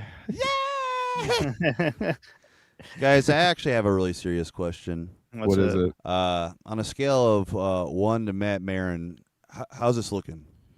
Dude, I was thinking you're You're looking kind looking, of you're looking yoked. You kind of Yeah. look like Matt Marin right now. Yeah, I would actually say you are right on the Matt Marin dial. Look at that. Look at Yeah. that shit, dude. Actually, You're- you actually are a little more cut than Matt is. Yes, Yeah, you're definition. even wearing like a tank top. No, it's actually a T-shirt I fucking cut up like a badass. Well, then that's exactly Matt. You're exactly Matt Marin. You're like Bane. Oh, I did find some Bane porn of a Mason. porn star who does lowest porn. That's cool. Really? Yeah, I It's did. so I'll send- It's so funny. Did you go into like the site and you typed in Lois Griffin? Yeah, well, no. I actually No, like he this just one. stumbled upon. I like this one porn star already, and then I was scrolling through her videos, and she has a lowest one. I was like, Jesus. Yeah, it's so funny. I do enjoy the porn parodies a lot. I remember they were like making those big ones when we were in high school. in the like, they're- aughts, it was, dude. It was just like comedy. That was probably comedy's biggest cultural moment was the 2000s. yeah, Mm. that's like unk slot porn now. It's Yeah, like it's vintage. You know, the- all the biggest stars had like music videos that were funny. It was such a great time for comedy. The Yeah. aughts and the Like 90s. Oliver Tree. Nail and Palin. Yeah. Oliver Tree. I had the I Nail and was Palin a fool DVD. thinking because comedy just got better and better every decade, and I foolishly thought that it would just keep getting better, and it was like the first time it's regressed since like the 20s. I feel like. Yeah, No. it's pretty bad. Robbie, if you studied markets like I have, you would just be able to see the same trends and everything that You can see the waves coming when they're yeah. doing There's well. bull markets and bear markets and everything. And True. So comedy pumps and then it dumps and then it'll go back up and it's just, everything's always kind of ebbing and flowing, and that's life, dude. Ebb and flow. Ebb and flow. Yeah, that's true, but I don't know. I just feel like more than There's anything, a car gonna fuck my guess house. not more than Yeah. anything. I think short form shit replacing long form comedy is I don't know. It's a little sad to me. I get why, and I understand the appeal and all that, but What are you talking about? Like Instagram shit? yeah, I think that's where people get their comedy from now, like not movies or TV, just TikTok stuff. Yeah, like short form stuff, and there's definitely room for that, but and there's a lot of funny shit in that department, but it seems like people don't go to like written shit anymore for their comedy. Well, I think it's like with And it's not like streaming- Hollywood's it's not like Hollywood's giving us the best options either, you know. Yeah, but it's like for stand up in particular or specifically, it's like they were giving so many people specials when streaming was new just to have like content seemingly. Yeah. That I think like your like person who isn't super into stand up comedy that would just happen to put one on, like they saw so many shitty specials that they probably just think that's how all of comedy is. I'm not even talking about stand up though. I'm talking about like sitcoms and movies. You know? Oh yeah. Something just Like came across. I'm speaking not as a comedian, but as a comedy fan here. Like I just miss good sitcoms and like Something just came across my desk. especially with this new Jackass. You know. I don't know. Madonna is quoted as saying, "Algorithms and artificial intelligence are the opposite of taking risks, and to me, that is the opposite of making art." I mean, she's not. Dave's not gonna like that. Madonna. Dave is Dave. swearing off Madonna. I mean, forever. AI can be used as a tool for art, like just like CGI can be, but it's like it creating thing is that's not really art because especially now it has besides Bruce Almighty, it has completely removed Correct. like it's too perfect now. Like it's like too. Well, it's more compelling and it is more of an interesting thing when people are like made to work within their own limitations. So, and it doesn't innovate. It only can draw on past things, really. And but art, I'm just saying that, like, especially comedy is a craft, and it's all about kind of like getting better. Comedy is like video games, where like the tech just keeps getting better, and then the product gets better. You know, because it's nothing new that like people's tastes extend beyond their capabilities. Like, you can have great taste and stuff, but your actual like ability to make stuff is lacking, right? yeah, Yeah. But in the attempt, in the like the execution of it, it's like, how does one work within their own, like, their limitations and make the most of just what God has given them, like what is Not available much. to them. Well, yeah. it's like The struggle of coloring between the lines is kind of fascinating for sure. it's like you look at like a band like the White Stripes, who approached it with this very stripped down back to basics formula where there was nothing they ever did that was like too technically proficient or virtuosic, but it was like really good. It was good. It was like good stuff, and it was all like just pretty simple 3-chord structures, just a guitar and a drums, and there's something about that that's like very engaging. And Eminem is similar. He always You talked know. about he always felt he really didn't like that he couldn't sing at all. But from that, he kind of created those sing-songy, whiny kind of choruses that don't sound, but that are very like charming and part of his signature of like Yeah. classic. So when you have this thing where you can just go beep boop and it's has access to everything and all things and can do anything and everything, it actually that at that point it detracts from what is actually like compelling or what resonates with us when it comes to at least creative output. Can Claude make a bar that's an awful hot coffee pot? I No. think That actually fucking does not. sound like something Claude would do as a bar. As much as hey, look, man, Eminem is maybe the greatest lyricist in rap ever, but they always come out with a few stinkers. All the greats.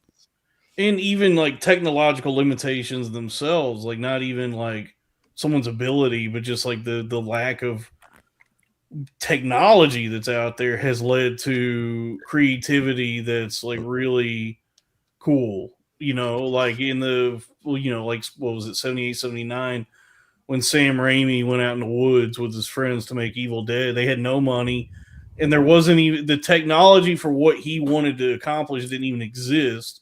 So he took a fucking piece of wood and bolted it to a bicycle and then taped the camera to it to create the POV of the demon effect of like running through the woods. Yeah. And so just like because of the limitations that were there, the lack of anything where he could have done that, he actually created a visual style that is more interesting than anything that he would have gotten otherwise. You know what I mean? So Yeah. Woody Allen too. Annie Hall was like a fucking horror movie at first or something. It was like a completely different movie, and they realized it was like not salvageable, or it was just like not. It was. They finished shooting. It like didn't work at all. But in the editing, he discovered like another movie to kind of salvage it, and then he explored, basically about this romance plot, and that became probably his best movie. So that's also a great thing about like auteur theory too, versus AI. It's like, at least to me, what's compelling about a lot of my favorite movies are like, oh, only this guy could have made this, even if it's imperfect. Only this guy could have done it. Yeah. I don't know. I also think it might be like the opposite, where it's like like back in the day when like synth instruments came out, like when like keyboards came out with synths and stuff. Moog. A lot of people hated that shit because they didn't think of it as like authentic. They didn't think of it as like you actually playing an instrument and shit. But now it's like Much like the printing press. but it's like Thank you. but now it's like some of the most like heavily used like sounds and instruments and music that we listen to today, like even like auto tune and stuff. Like we're old enough to remember when people were like shitting on that when Oh, I first came hated out. auto-tune until Fucking Kanye did it. And I was like, Yeah. okay, this is cool. Yeah, but that's what I'm getting at. It's like Kanye took this thing we all thought was like stupid and artless and soulless, and then he like figured out a way to use it to like Maybe the problem, I guess, there's also the thing that like we don't even really know what the technology actually is because it's also hyped right now. We got like once the dust settles and we see like what this technology is actually going to look like for as something that people implement in a bunch of things, we'll have a better conception of like how it can be utilized. It's just that right now it's all just smoke and mirrors. It seems like it's just like we don't know what this can actually do or how it can be, because they always say like, oh, it's a tool or whatever. Well, how is it going to be implemented in that way? Because like so far, a lot of what I see is just like guys in Dubai being like, Hollywood is done for, and it's they've been saying that for. I mean, also because the technology has completely plateaued. Because it was getting exponentially better, but now it's like, first of all, I think everyone's getting better at sensing what is AI and or not. Like I used to get fooled so fucking much. My ears trained. If you see a strawberry getting cucked by a banana, that's AI. Strawberryna. I thought that was no. That shit was real, and it made me furious. Yeah. So, I mean, there's all these stories coming out that like A24 is getting an AI thing, and Darren Aronofsky is going to be working with AI or whatever. So, I mean, we'll see, but it's just that. I think it actually. Here's my thing: is I think it can be useful for younger filmmakers who have no budget, but as a tool to serve a greater product, it's like, AI, like. Get rid of that. Just I don't know. Computer. Like I could see low res loves like vintage and shooting on film and all that stuff, but I could see him if he got caught in a real bind or needed a CGI something or other that he could use AI for it probably. But I completely understand everyone's fears about like when people express like their trepidations about it, I go, yeah, I mean, I can see why people are scared of this. Especially when it's being marketed as something that's going to like destroy humanity. The AI guys have not done any bedside manner. The fucking Silicon Valley, like that whole tech bubble, they're so insulated. They have no clue where everyone's heads are at. They don't know like what everyone is actually feels about. I kind of think that they are so doomsday talk when they talk about it. And it's like, why would you do this? I kind of think it's a marketing strategy to make because they're making people want to invest in their company because they're like, well, this is everything is going there. It's gonna take all the jobs, so I better get in on the ground floor. It's inevitable. This happened with Tech 1.0. That's how fucking Elizabeth Holmes got away with everything. Like everyone just like she marketed it as like a fucking tech startup thing. Do you know about and it was in that time a lot of investors were like investing in anything new that was a startup at all and had tech attached to it. I think that's kind of like what it is now, but I definitely do think it's gonna fucking. I mean, the only comedian who should be worried is Mark Normand because it can. Kidding. Yeah. Do you know about the Rocco's basilisk? No. I know about his modern life. Oh, fuck. So there's this idea that in the future, some sort of like super intelligence will be created. This godlike AI called Rocco's basilisk. Why is that the name? Yeah. In that. Hey, Hef. And if I understand it right, it's that when Rocco's Basilisk is brought into this world, it will punish everyone that was like against it.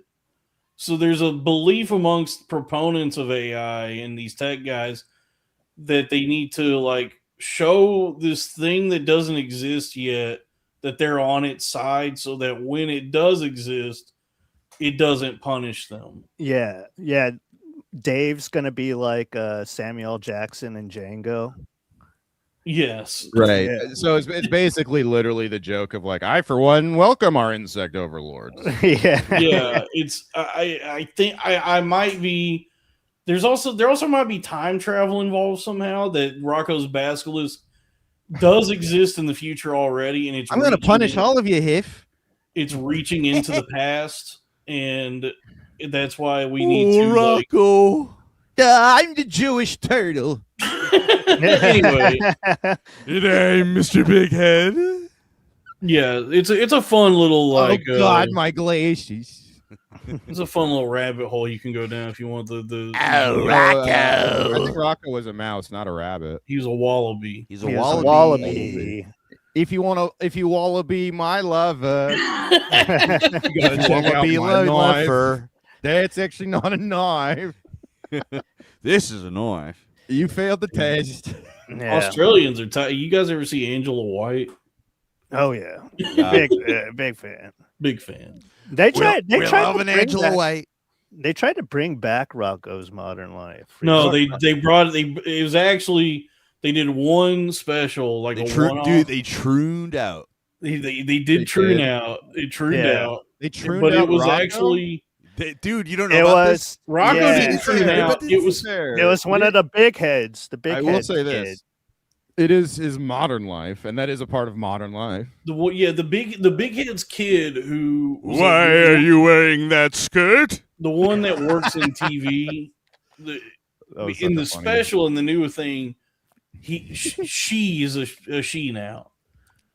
So there is that was part of the but I actually liked Bullfrog. that special because the whole premise of it was that Rocco and Heifer and what's the turtle's name? Filbert?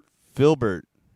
Yeah. And Sparky, they have been lost in space for a number of years, and they finally made it back to Earth. Oh, that's fun. And so that now that they're back, Rocco wants the TV show he liked years ago to be back on the air, and it's not on TV anymore. So he goes through all this effort to try and get this show back on the air, and then the trans lady explains to him like basically like you need to grow up and let this go. Oh, so they're kind of doing a Twin Peaks: The Return. Yes, it's a subversion of the reboot that says to the audience, all of you need to let go of Rocco's Modern Life and stop clamoring for your youth because That's funny. it's gone. The world you world grew up knew. in no longer exists. That show also does not. That show's insanely fucking 90s in a very charming way, but also doesn't really make sense. They make that point in the special. Like they cover whoever did this. Like, I gotta watch that. That sounds good. Really covered all their bases and was pretty thorough in kind of excoriating this, like just the nature of nostalgia and saying like you shouldn't even want this. It had its time and now it's time to grow up and move on. Well, you know what? Sometimes you want to ask the question of, hey, do you guys remember that episode where Rocco's trying to find a job and he there's a scene where he tries out as a sex worker, and there's another scene where he is a plumber's assistant. Is this ringing any bells? Is this No, a I real don't episode? remember. He tried being a prostitute.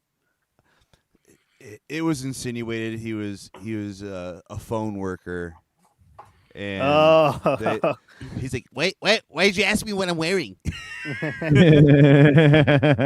That show was actually an underrated great Nicktoon. I remember loving. I gotta it, pull but up this I can't- clip. It was great. Here's the Can't thing. remember. Here's the thing, everybody. The reason people want to reboot is because we had Rocco's Modern Life, and now all we have is Baracco's Modern Obama. Yeah, true. That is Obama. Yeah, damn Damn, Robbie, you've been dropping truth nukes all night.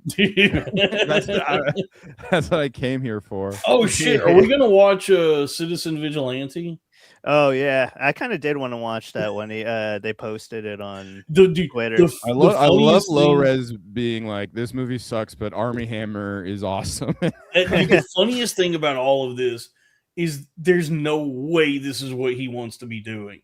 There's no way that the Army Hammer Oh, of course wants not. to be the star of an Uwe Boll movie in the face of right-wing reactionary politics. Yeah, I mean, he's Ooh-wee, I bowl just like Buddy Holly. Yeah.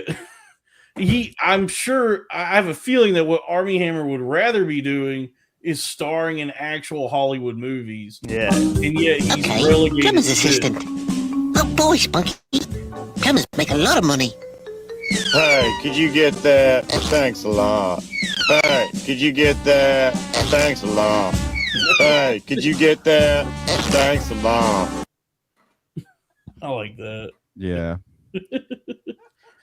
Yeah. Well, yeah. I miss the world that we grew up in. Yeah, we all do, but that's miss the my- past dude, I is miss in my- the past, and you gotta live onward and inward. Yeah, dude, my dreams lately. Although maybe it's because I was watching 5-year-old clips of myself before going to bed. I definitely did have a dream that I was kind of like back, or I got back into that time when I was really happy. Yeah. Yeah, all my dreams seem to take place when I'm like high school age. Mine take it's- place. That's what in- really captured me about Backrooms was that I've had so many dreams like that where I'm in an infinite house and none of the rooms make sense and I'm trying to find a way out. And there's people that live there that don't look right and they're mad at me for being there and they keep telling me, hey, can you please leave this house? I'm trying. I can't get out. I don't know where the exit is. It's like a infinite frat house. That's also what they told Hugh Laurie's much. wife. That's what they told Hugh Laurie's wife before the divorce. They said, "Hey, can you please leave this house?" Yes, they That's a did great point. tell them that. Oh, Yeah. so you're yeah, you're gonna divorce me? Great, sure. I have that dream a lot. The sort of House of Leaves frat house dream. Oh god. Oh And- god. and then also the dream of like either I'm in high school or college, but I'm my Yeah. age now, and they found out I'm missing a credit and I have to go finish, and I'm just You're like so stressed out. Yeah, I'm stressed. I never finished House of Leaves. Like at some point, I just like didn't know where I was at in the book. I was like, oh no, It's like- actually pretty tight. Yeah, I it's- enjoyed it, it's but I pretty was sick. also I'm like more of an 20 Animal House guy than a House of Leaves guy. I was like Yeah. 22 when I read it, so I wonder if I would like enjoy it now. Did you get into the now. Whalestow letters? Isn't it like Yeah. really willfully obtuse or like I don't know, pretentious? People say yeah. Well, there's Yeah. like two like that one and different- Gravity's Rainbow. I've heard are like Well, Gravity's they're- Rainbow they're- rules. yeah, maybe it's more House of Leaves, but I've heard like real deal literature guys be like it's trash. He's just trying to prove he's smart by being like really confusing. I thought it was Yeah. fun. It's like It I've took me on a described journey. it as finite jest. It kind of is similar to the structure of Infinite Jest, but it's much more I like the money. That pit. just landed for me. it's much more digestible and like spooky. I thought it was you know what like- I don't mean to detract from what you're saying, but to me it sounds like it insists upon itself. Maybe It does kind of insist upon It itself. insists upon itself, but look, literature kind of has to. Kind of You literally, gotta actually. take it so seriously to be good. I Yeah. love that term Peter made up really does apply to so many works of art. And there's a He's great just a song British by The Fall of Troy called "You Got a Death Wish, Johnny Truant" Yeah. that I Oh, cool. am. You got a death Pretty- wish, Charles Bronson. Yeah. Show me the You've got a death 1099. wish, Charles Makes a good Barkley. point. No, come on, man. I don't I want don't a got a death death wish. wish. Come on now. Why'd you put me in a house full of damn leaves? Infinite Breast does sound tight. pissed off a lot of people in San Antonio. This is I'd rather be in a shack than be in this house of damn leaves.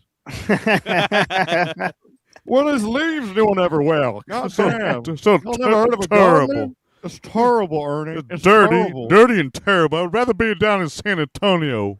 We don't even got a tree outside. At least those big old women down there know how to tidy up a house. They know how to rake some goddamn yards. Wait, when he was talking about there being a lot of fat chicks in San Antonio, was it like he was into that or not into that? He was just always he was more so he was making fun of it, but then when pressed on it, he was like, "There's nothing wrong with a big woman," or something like that. Yeah, what was it that he said at the like Cardi B halftime show? He's like, Cardi B more like Cardi D's or something like that. And they got So pissed sick. at him for it. Did you guys ever see that? Oh my god, there's a fucking 45-minute compilation of him making fun of women in San Antonio. Wow. So, hey, that Riverwalk is beautiful. Yeah. It is nice, and he was spotted on the Riverwalk jogging. Speaking of spooky houses, at the Riverwalk in San Antonio, they have a Ripley's Believe It or Not haunted house attraction, Been there. and it's awesome.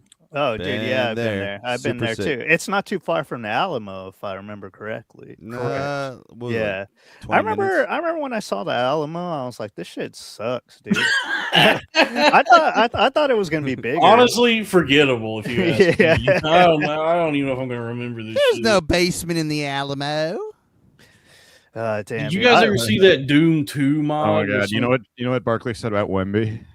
What? He's the only person in San Antonio that can't gain weight. Because he's very skinny. Did you a guys good ever way. see that Doom 2 mod called My House? Nah. Oh, dude, it's awesome. I would recommend if you don't want to actually play it. There's like a couple of YouTube like video essays about it. They're good. But somebody, I guess, had a psychotic break or something, and they kind of like recreated House of Leaves inside of Doom 2. Oh my wow. So it's a Doom 2 mod where you Was go the guy into who this. did this was his name Dalton? I wish, dude. It's actually like a technological achievement. It's like whoever did That's this insane.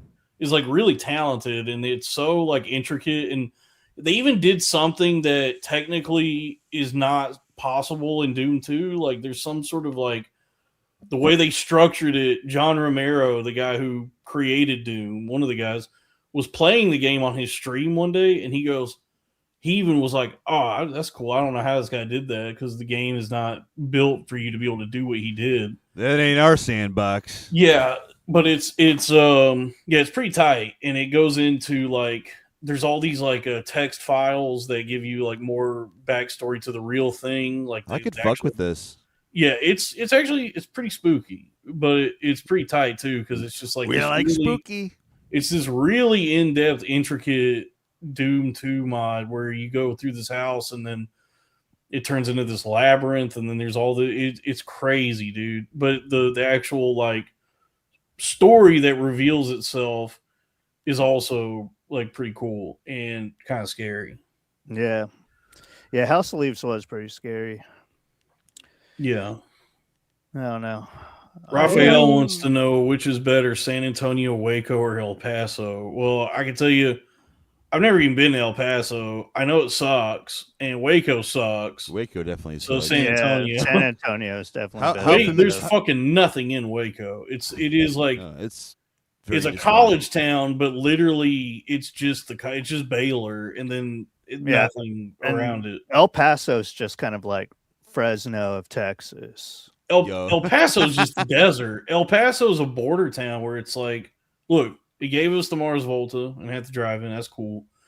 Well, other than that, there's fucking nothing there. Yeah. El Paso's Who was that politician that was coming out of El Paso that was like in Beto a band? O'Rourke. Yeah. He was in a band with Cedric Bixler Zavala when they were in high school together. They were in a punk band together called Foss. And when Rich Foss. when he was running to try to dethrone Ted Cruz, I'm gonna go listen to the Mars Volta. he was trying to. Mars Volta. That was That was one of the ways he was trying to appeal to the youth vote, was that he was like a punk rock guy. He was skateboarding out front of a Whataburger. Oh, Beto? In jeans. And he just got destroyed in that election because Texas is still very much a red state. Yeah, what are you? Yeah. I saw a video of him do was a trying to be white kickflip, Obama, and I was remember. like, "Yep."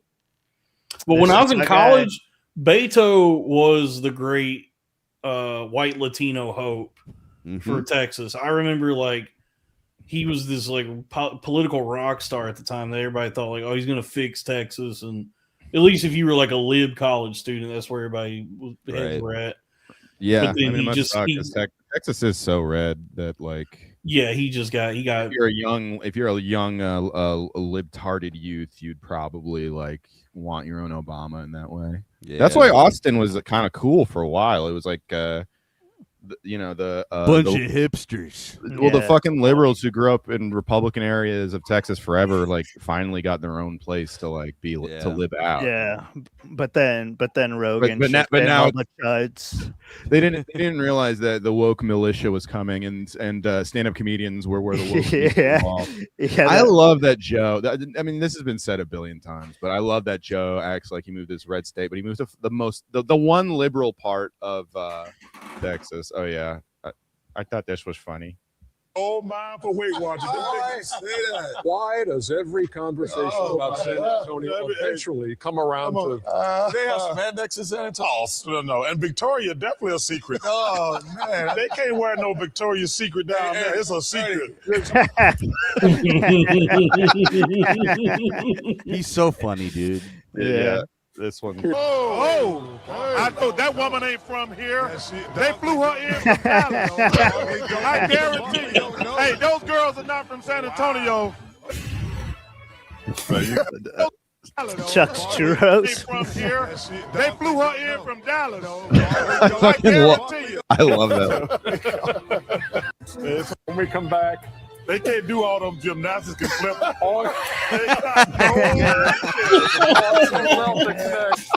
If they win a game, you never ever disrespect the San Antonio women ever again. Oh, that's not gonna happen. First of all, that is a dirty creek. Great Final Four. But San Antonio is a wonderful city. But no, we really don't need to do this again. I'm just telling you, but they got some biggest down there, Ernie. I'm telling you. Are you happy now? You know, I've heard from some complaints from the people of San Antonio. Why would that be? And they want me to apologize. That's not gonna happen. What That's want not to gonna apologize happen. Me joking about those big old women down in San Antonio. So listen, y'all can write letters to your mama, your daddy, your uncle. I'm gonna have fun on television. You know that I'm joking around. What do they eat? Oh, churros. Churros on the house. Damn. He's probably my favorite comedian. He is he is the funniest guy on TV right now. Oh man. Dude, I was squeeze maxing earlier. I wanted to that was actually very comedic. He's like, I love. I did yesterday too, Dalton. Nice. Oh, wait, you went to Chinese buffet? Me and Ian are squeeze maxing, dude. We both went to the Chinese buffet recently. I went today, and it made me so sick, dude. I just was like, I don't know how Squeeze does it because What was your plate tonight? I had 2 plates. The first plate was it was like one of those sticks with the either chicken or beef on it. I don't even know what's on the stick. It's chicken. Yes, chicken stick, like 5. It's the stuff from the Homer when he goes to New York episode, and they're just like Gangalash. You washed it down with some crab juice. Yeah, so I had one of those. Give me the crab juice. I had the chicken stick. This is the first plate. Chicken stick, 5 crab rangoons. Boy. 6 dumplings and a bowl of egg drop soup with the crunchies in it. Classic. Oh hell yeah! Gotta have the crunchies. The second plate was those like the lo mein, and then the other noodle, the white noodle with the egg in it. Yes. And then some kind of chicken or beef. I don't even know if it was chicken or beef, but the one with the jalapenos. Some kind of it was real greasy, and so I had my first plate with the soup and then the noodle plate, and I was debating. I was contemplating maybe going and getting some sweets, some ice custard cream. buns, Some and fried sweets. donuts and all that. But I said, no, I already feel like all the grease and everything that just congealing inside of me. I You're feel about to sick. fucking paint that Yeah. toilet bowl. Yeah, and I just left. I said, "There's no, Yeah, I've never had like cheap Chinese food and not felt like shit afterwards. It's just never happened. it's Yeah, it's a the whole- debilitating food. if Panda Express can be fine. No, Panda Express sucks. I'll never Yeah. get there. Yeah, But it sucks. The one on 14th Street is really good, actually. if I'm gonna eat cheap- I feel they like make- it was good when we were younger. Before well, everything. Drew, the world you grew up in. Yeah, dude, it's crazy. Well, they made it better. Well, at the one on 14th Street, at least, it can be frustrating, but they do make everything fresh. But the problem is sometimes you have to wait a long time. But it's I think that's worth it for like actual. They make you wait long time. They make you wait long time. It's kind of frustrating because you go in. I mean, you make it healthy by getting the super greens, which is just steamed broccoli, which is good for you. Yeah.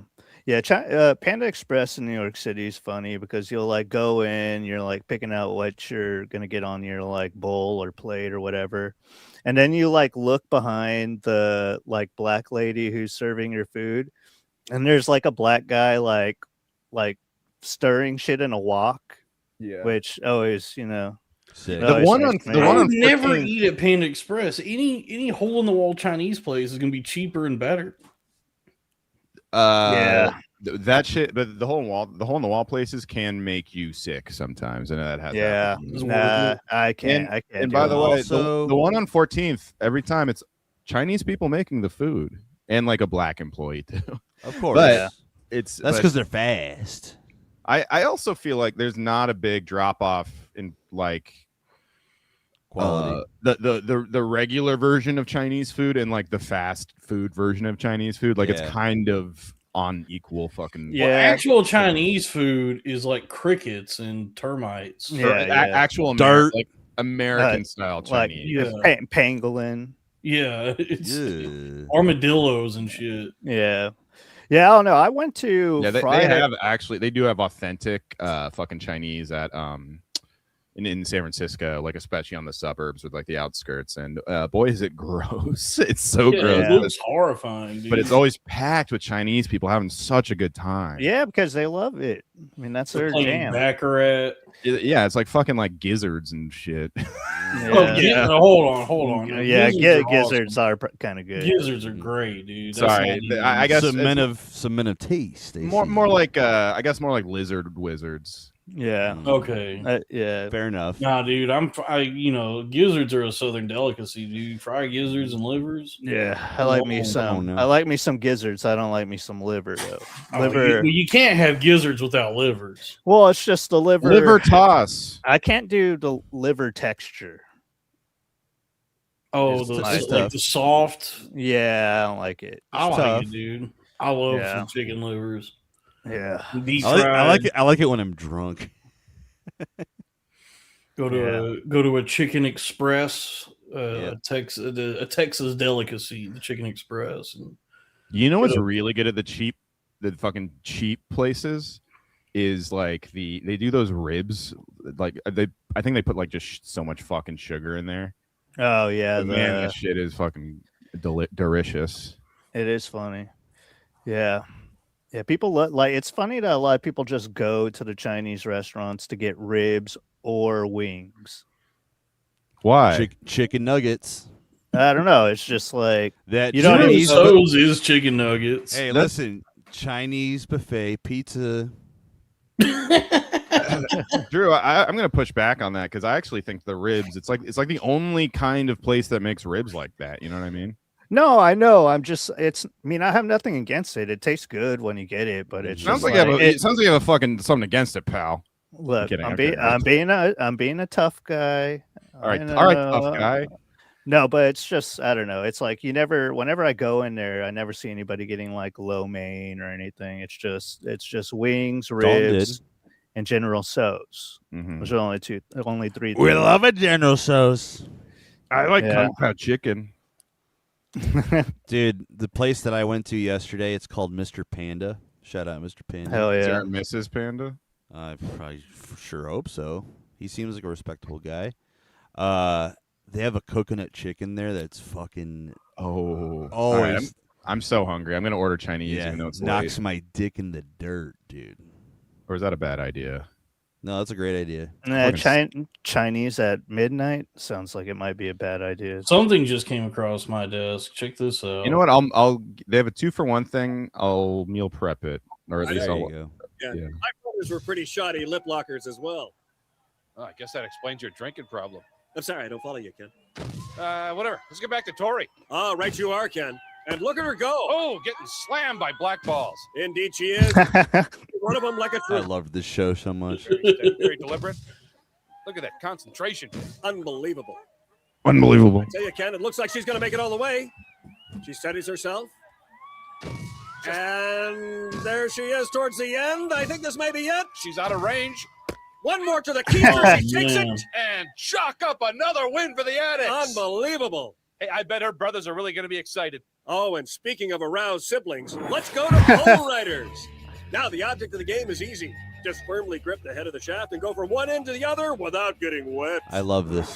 First up, glue sniffer Elmer White. Oh. But he couldn't stick it. Next up is Sid Reese. He's a donor. Oh! Now he needs one. Indeed he does, Ken. And here's Craig Jacobs. He's hooked on illegal cockfighting. That's Oh, illegal. shit. My brother and I That used to do sucks. that all the time. You're thinking of restroom swordplay, my friend. Oh, and that was Dick Tabak wiping out. Anyway, that's just a little bit. There's a little more of the the world you grew up in. Yeah. Just- I think that's a good spot to call it a night at. Yeah, we gotta go to bed. We gotta work tomorrow. We got to get up. We got to provide for our families. Mm-hmm. We got to Yeah. reminisce about the world that no longer exists. Mm-hmm. But yeah, thank you guys for being here. If you're still here, remember to go follow Romy, watch her podcast. And yeah, until next, I think I'm gonna start doing these earlier, like at 7 p.m. So we don't finish them off. We can go longer if you guys want to be on. And I literally don't have a life. yeah, well, me neither. I mean, Wait, I what? guess I should be streaming on my channel more because, like, I made like $100 last night. Hey, listen, dude, that's already in the scope. Yeah, It's coming. but And you're anyway, Dalton, I'm gonna send you the Healthy Gamers video about why rumination can actually keep you from succeeding. what? When you ruminate and you say to stuff like "I don't have a life," all that kind of stuff, it can kind of impede you more. Yeah. You know. Yeah. Well, There's this that's guy I what- watched, The Healthy Gamer, and I think you can take a lot from The Healthy Gamer. I wonder what he thinks of God of War LaFay. Is everybody else seeing Dalton stuck on this face? Oh, yeah, I'm no, frozen. He's been frozen. Yeah. All My right. bad. All I right. need a new. Dalton, I need your new nickname is Rowie Frozen. I need all my prayer. I need all the prayer warriors to give me money so I can get a new iMac. You look like Max Headroom. Wait, hold on. Mac and Cheese Headroom. There you go. There we go. Oh, no. Sorry. Here we go. Third time's a charm. You look like Max Breadroom. Okay. There we go. There we go. All right. I love everybody. Until next Love you. time. I love you.